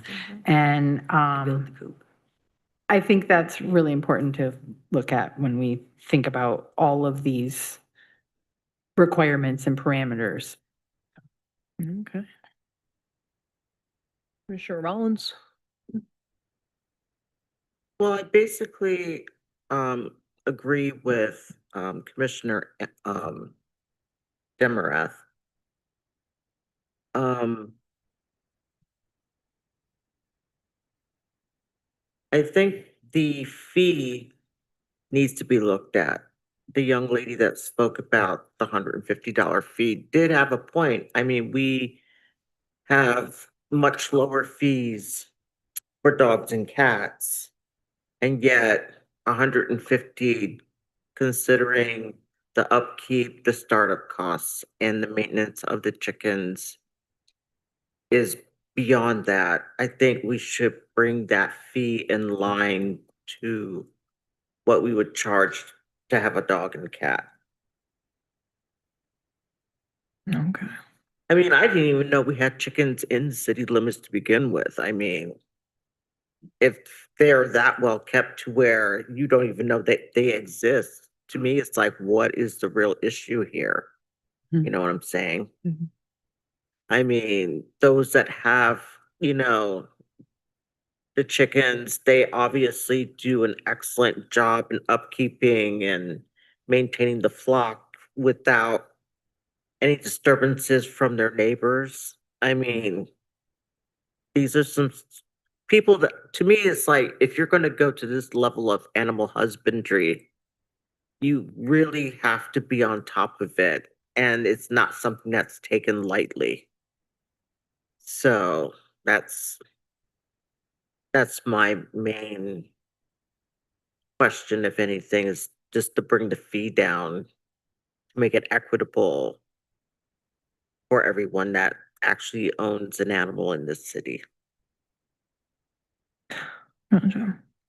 Jumping in for myself here, wanted to follow up with something that Commissioner Sklitsky was talking about. Yeah, I was interested about it. We call out in the ordinance specifically CD3, single residential families, but there are areas within the city that we have as CD4 that are zoned for residential only, or like housing only with that restriction on there. I would be interested, I think, in seeing that opened up there, just to be inclusive, because people may or may not may live in a condo, and there may be a condo association, or they may not live in a. But if they can live in a condo, there isn't an association, or if your association ever dissolves, then we should make sure you can start having chickens where you're at. But again, we'll see housing in all kinds of different types and forms. If someone owns the property and can meet whatever standards we set where they're living at, I don't see a reason why we should restrict it based on their zoning type if that's where they're living at. That's my thoughts on it. Question for staff, and just feel free, sit in silence if no one wants to pick it up, but I guess, do we have an idea of, like, chickens and people raising chickens within the community already? Like an unofficial opinion or an unofficial assessment of. Okay. Okay, gotcha. Let's see. An item I think would probably be good to propose to the ordinance would be something that was done with our marijuana ordinances, actually. In our marijuana ordinances, there was, at the time of passage in 2019, the final portion of the ordinance set it for policy review. Then in 2023, to get a formal review of how that ordinance played out. The biggest thing we debate back and forth here is, like, are we being too restrictive by this? It's also wanting to balance out the concerns of people who don't want to have chickens and very well will end up with chickens next to them, because that's how these things go. But I think it might be worthwhile to put in a similar element into the ordinance we passed, to say, like, writing it in there that we have a review after a fixed number of years, to bring it back to see if anything's working, like if it's working, or if we can lift restrictions that we might have put in place and found, there really is no problem there. Then the other thing, getting back into the fee structure of it all, reviewing the city ordinances, we actually already have an ordinance that oversees the raising of birds within the city. It's our pigeon lofts and carrier pigeons. We have a whole section that lays out for their care what the process is to get a permit for them. It's very thorough. You can have no more than 25 pigeons may be released or exercised in one day, fixes the hours, got to keep a logbook, describes the construction of the coop in which to keep them. And one of the things I found interesting about that ordinance, because again, it's the most similar thing I feel like we have, almost more similar than cats and dogs, is there is the permit fee generally of generally $20. But I don't think, and I guess correct me if I'm wrong, if you have experiences inspecting pigeon coop. But I don't think it requires, on my reading, an actual inspection of the coop. It's just you have to present plans to the commission or to the city at the time that you are having it installed, and that like showing that you're going to accommodate all the requirements.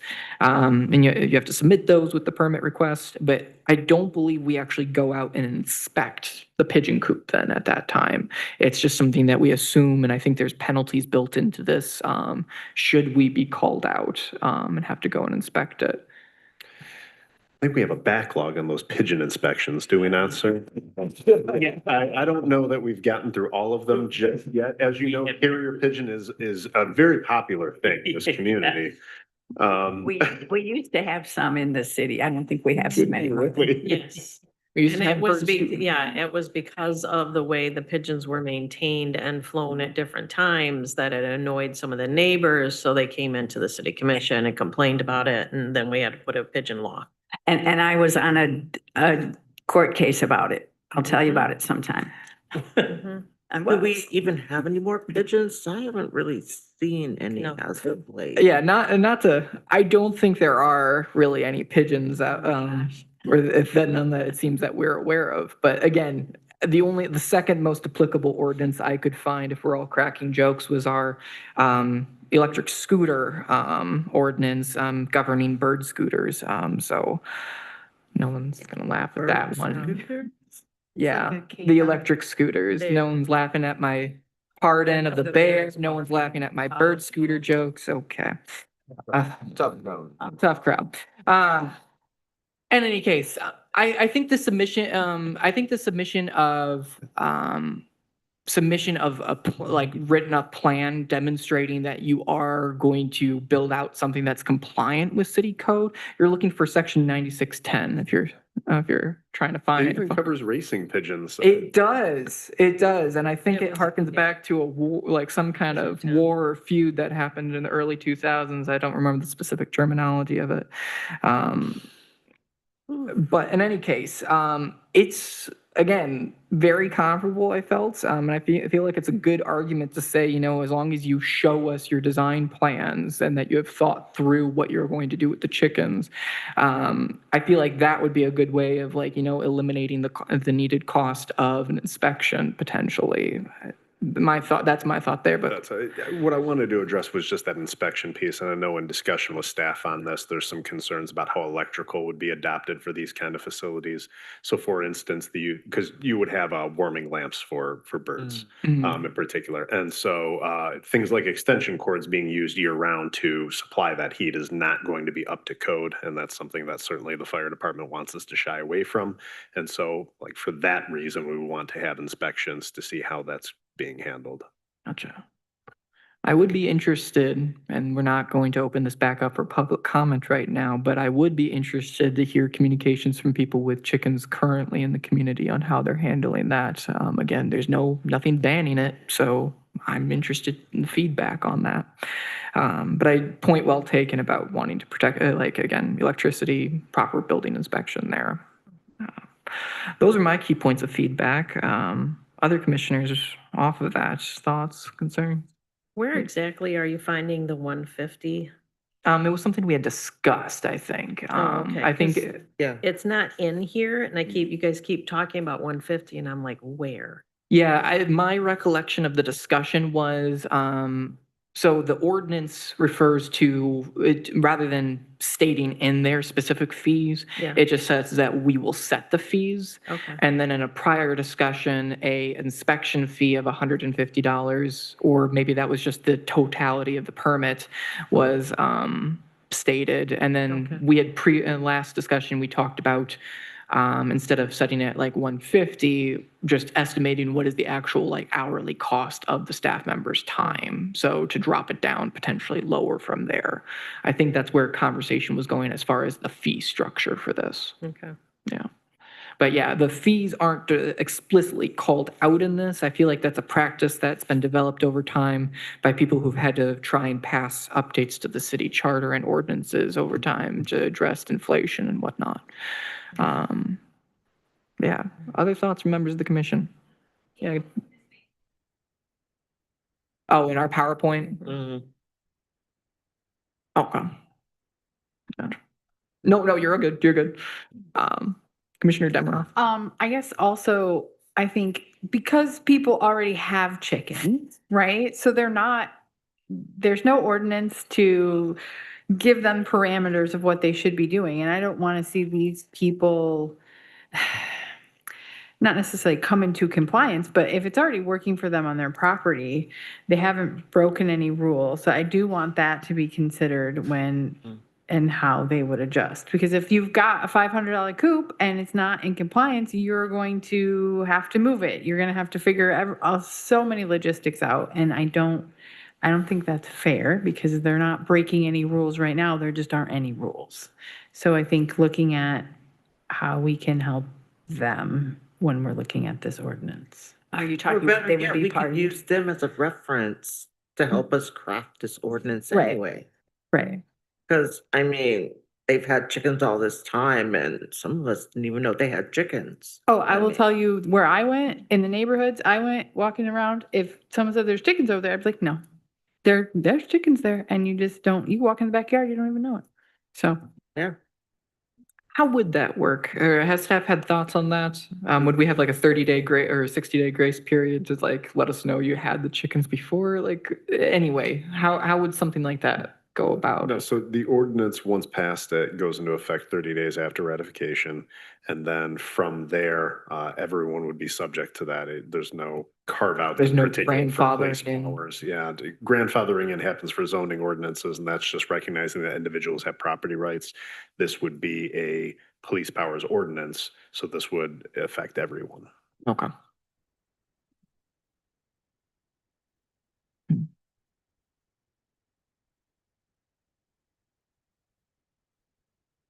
I think the community needs to play a huge part in crafting this ordinance. I think that would be good. Well, in fact, some already have. Yeah. Mhm. Yeah. Okay, has there ever been complaints about people with chickens? Like how are we, like, how often? What are we talking about? What is the nature of the Well, complaints? since this has been brought up, yes, we have gotten complaints about chickens. The smell, the noise, but that had to do with roosters, and I know you guys are prohibiting them. But yes, we get complaints. Is it an uptick because we're talking about it or? Probably. Okay. Probably. Yeah, like in the prior years were there? Yeah. Okay. Yeah. I just get an idea. But I mean, they're not like loud party complaints. But yeah, we get them. As far as let's see, working with this, sounds like there's changes that are desired to be made that we aren't necessarily ready to bring this to a public hearing, or this particular ordinance. Is that, I'm feeling confident in saying that, but I'm still looking to members of the commission. Would we be able to potentially direct staff, to try and gather and solicit feedback of just like, additional feedback on directions we should go with this? We like hosting a public hearing, or if we wanted to put out a public communication of like, show us your chickens and everything. I guess I'm looking to the commission for direction on this. If we're looking for additional feedback, it's wanting to make sure we're effective in receiving enough feedback. If we simply host a public hearing and receive maybe 1 or 2 comments, then I don't know how, if that's going to be terribly effective. Yes, Manager If I DeSenz. can just run down a few things with the city commission, just based on my notes here to see where we have some agreement on these modifications. It looks like we're in agreement on hens only, no roosters. It looks like I've got one city commissioner who is not in favor of ducks, but no one else had expressed concern about ducks. So it looks like duck stays within the ordinance. Okay, I see. Quantity of ducks. What was that? Quantity of ducks. Quantity of ducks was an issue you brought up, and saying less ducks, I did not see any support for that. If we want to talk about that, we certainly could. You're a no. I'm a no duck, so. No ducks and fewer ducks. A 3 duck? Goose. Geese, yeah. I feel like the regulation of the number of ducks would be difficult. I mean, then again, number of chickens.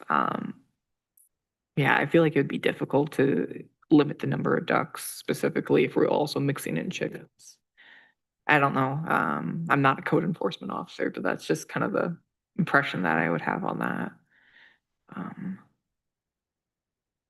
I'll leave ducks in and keep the same number at 6 then. At this point, 6 birds, I believe, is what was talked about or what is reflected in the ordinance. That's what we've reflected up until this point.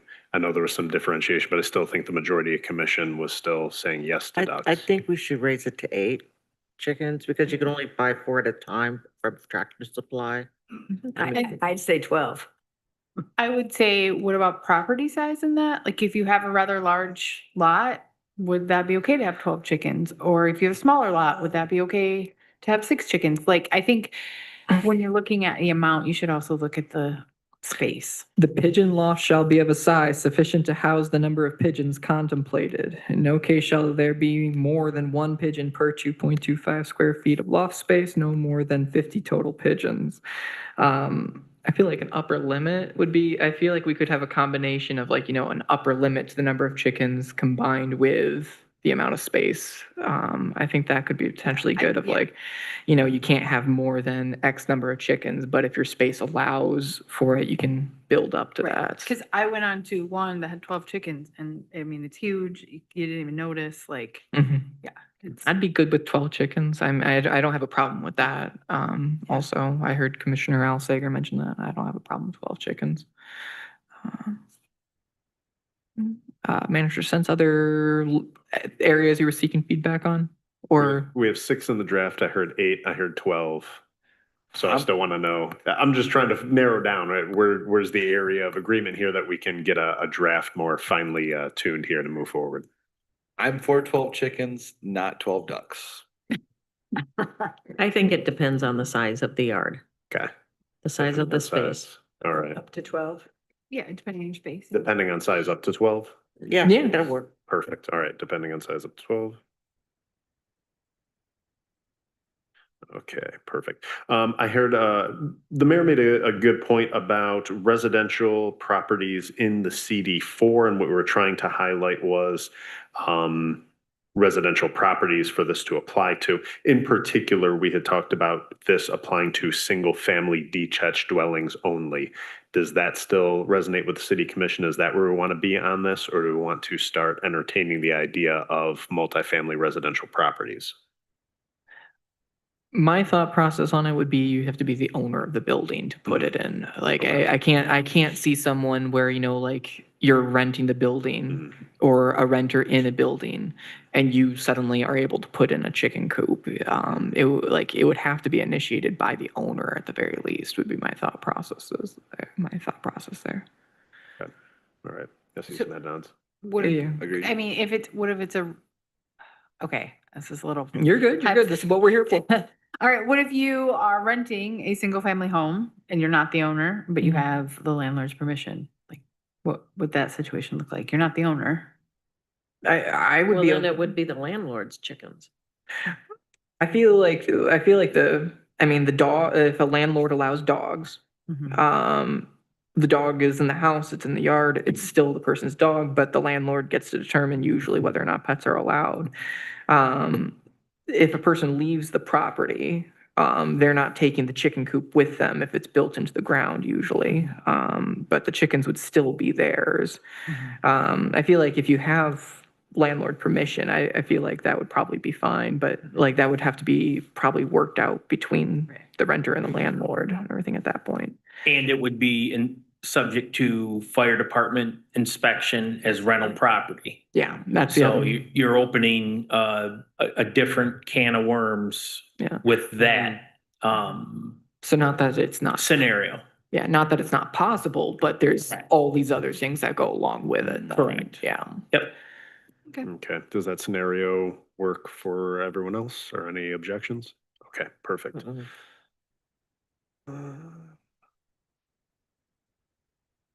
Okay, and then I know I had heard back from several city commissioners talking about the 10 feet from property line and removing that, but maintaining the 25 feet from a dwelling on an adjacent lot. Am I correct in that? I personally, I don't know. I think when you start,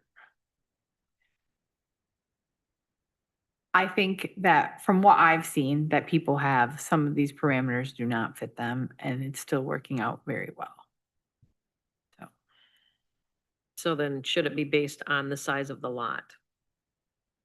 Yeah, I like the size of the lot and limiting, but I think when you start saying it's got to be this far from a house or this far from the property line, I think you get into too much requirement that doesn't necessarily make somebody's yard usable or would prohibit them from having chickens. I think one aspect of what I was interested in with the like distance from the yard or distance from the property line mindset or like philosophy with the ordinance was then anyone, it didn't matter your yard size, you could have chickens as long as you could meet the certain standards.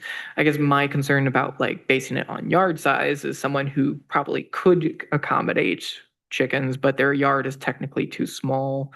That's my thought process there. Like, does that track for you, Commissioner Dunn? Yeah, I mean, Yeah. yeah, I understand. Yeah, Oh, you're good. I just, It's hard, every yeah. property is different, right? And so I think when you can utilize one space in a certain parameters, it's not always going to fit, but it could still work out differently without those parameters. It's complicated, I suppose, I mean. Yeah.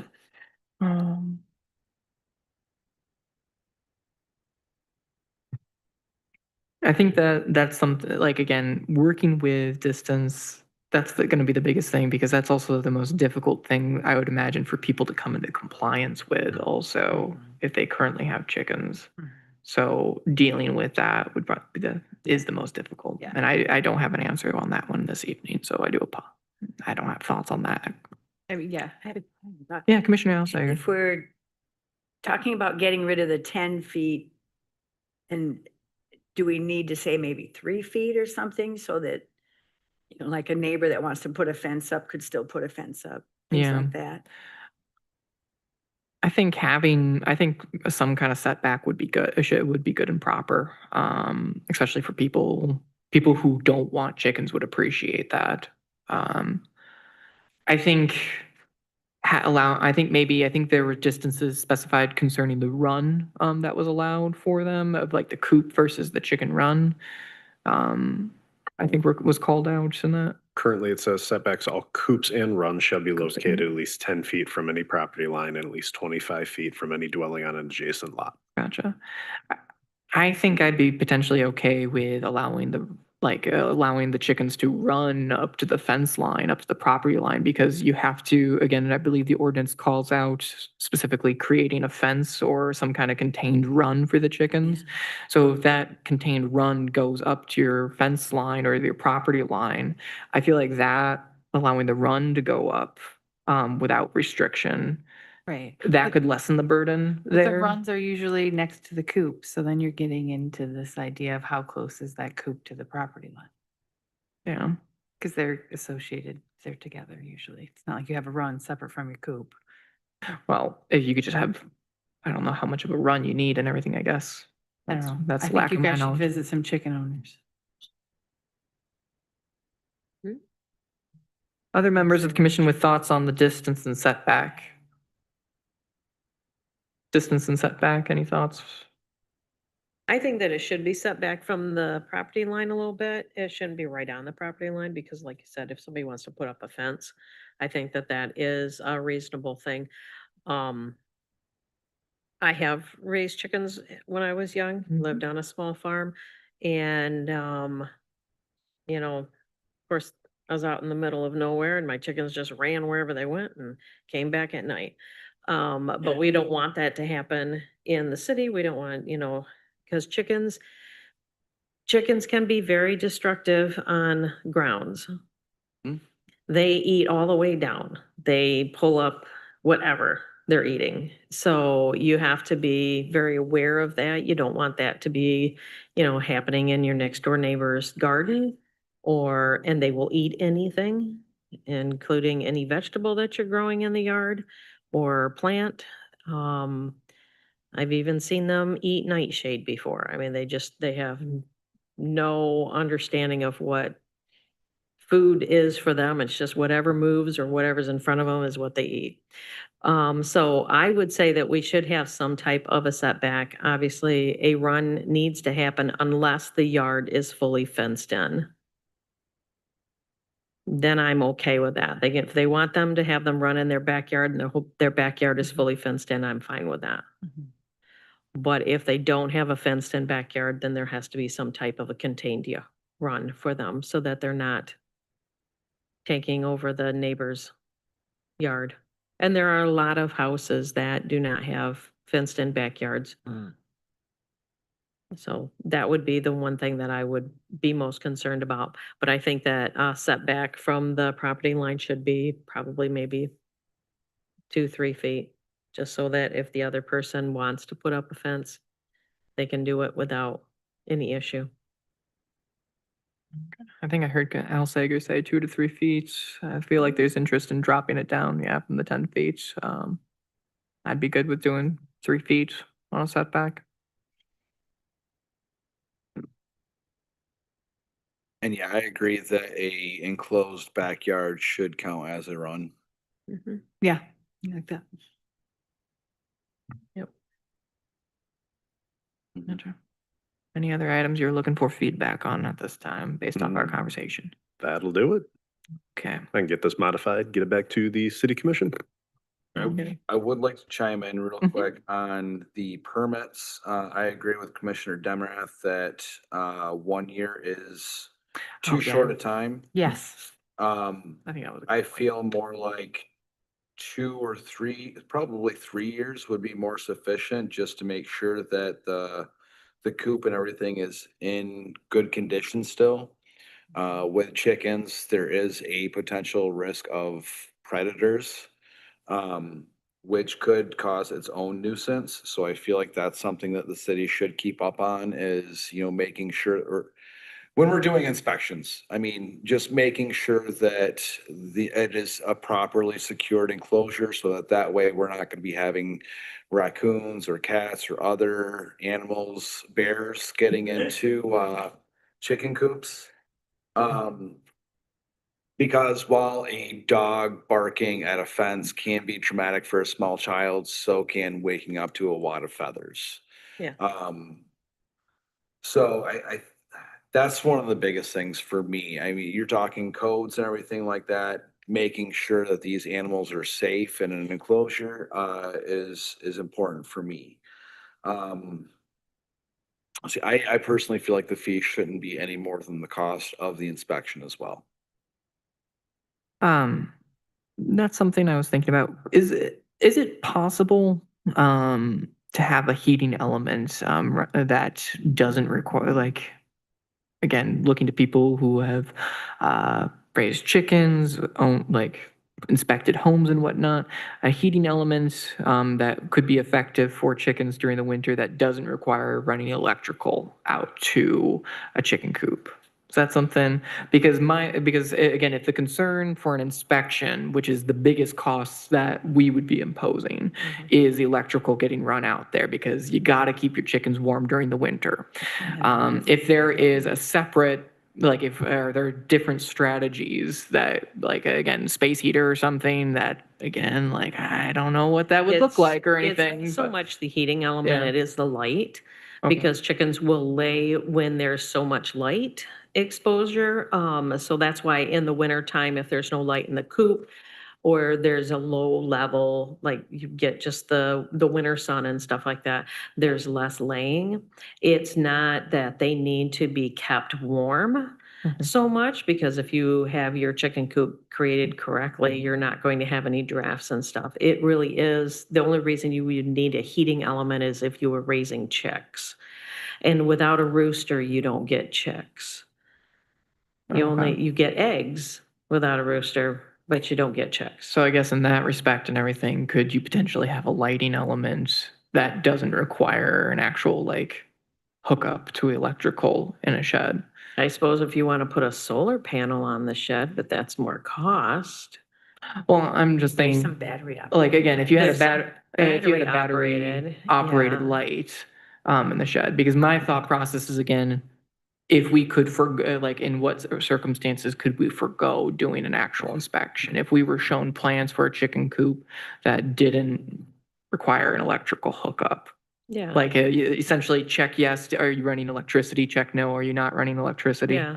And if you're not running electricity, are you providing a, like, then the question would be on the permit, the permit application, are you putting in a lighting unit? Yeah, Commissioner or Manager DeSenza. You can buy one of those at your local Tractor Supply right here in Mount Pleasant. Cool, yeah.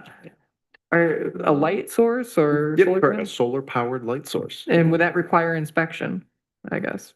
I wouldn't think so. I will double check for us. Yeah, just to make no, sure, but I don't believe it will, no. But again, if the largest expense is going to come from the need for an inspection, and if that need for inspection is because you're running electrical out there, then on the permit, if we had the option to say, no, we're not going to run electricity out to our shed, or not shed, out to our chicken coop, then there would be really, then it seems no need for the inspection. Commissioner Skolitsky had noted about animal safety as well, though, as part of that inspection. Gotcha, okay. Well, okay, gotcha. I mean, wouldn't this inspection occur before the birds? Yeah, you're right, okay. Yeah. That's a good point. Animal safety, yeah, you're right. I mean, to purchase a pre-built chicken coop, it's not a small cost. So I would see a lot of people seeking to build their own. And if you don't have any experience in building a chicken coop, what you don't know, you don't know. And there's Yeah. probably gonna be some things overlooked. And where there's a will, there's a way. I'll guarantee you, if there's a critter that wants to get at a chicken, they're gonna find a way to get at that chicken. So, yeah, that's my thoughts. Commissioner Alsager. As I'm looking at various towns and what they allow, most stop at 6 for what they allow.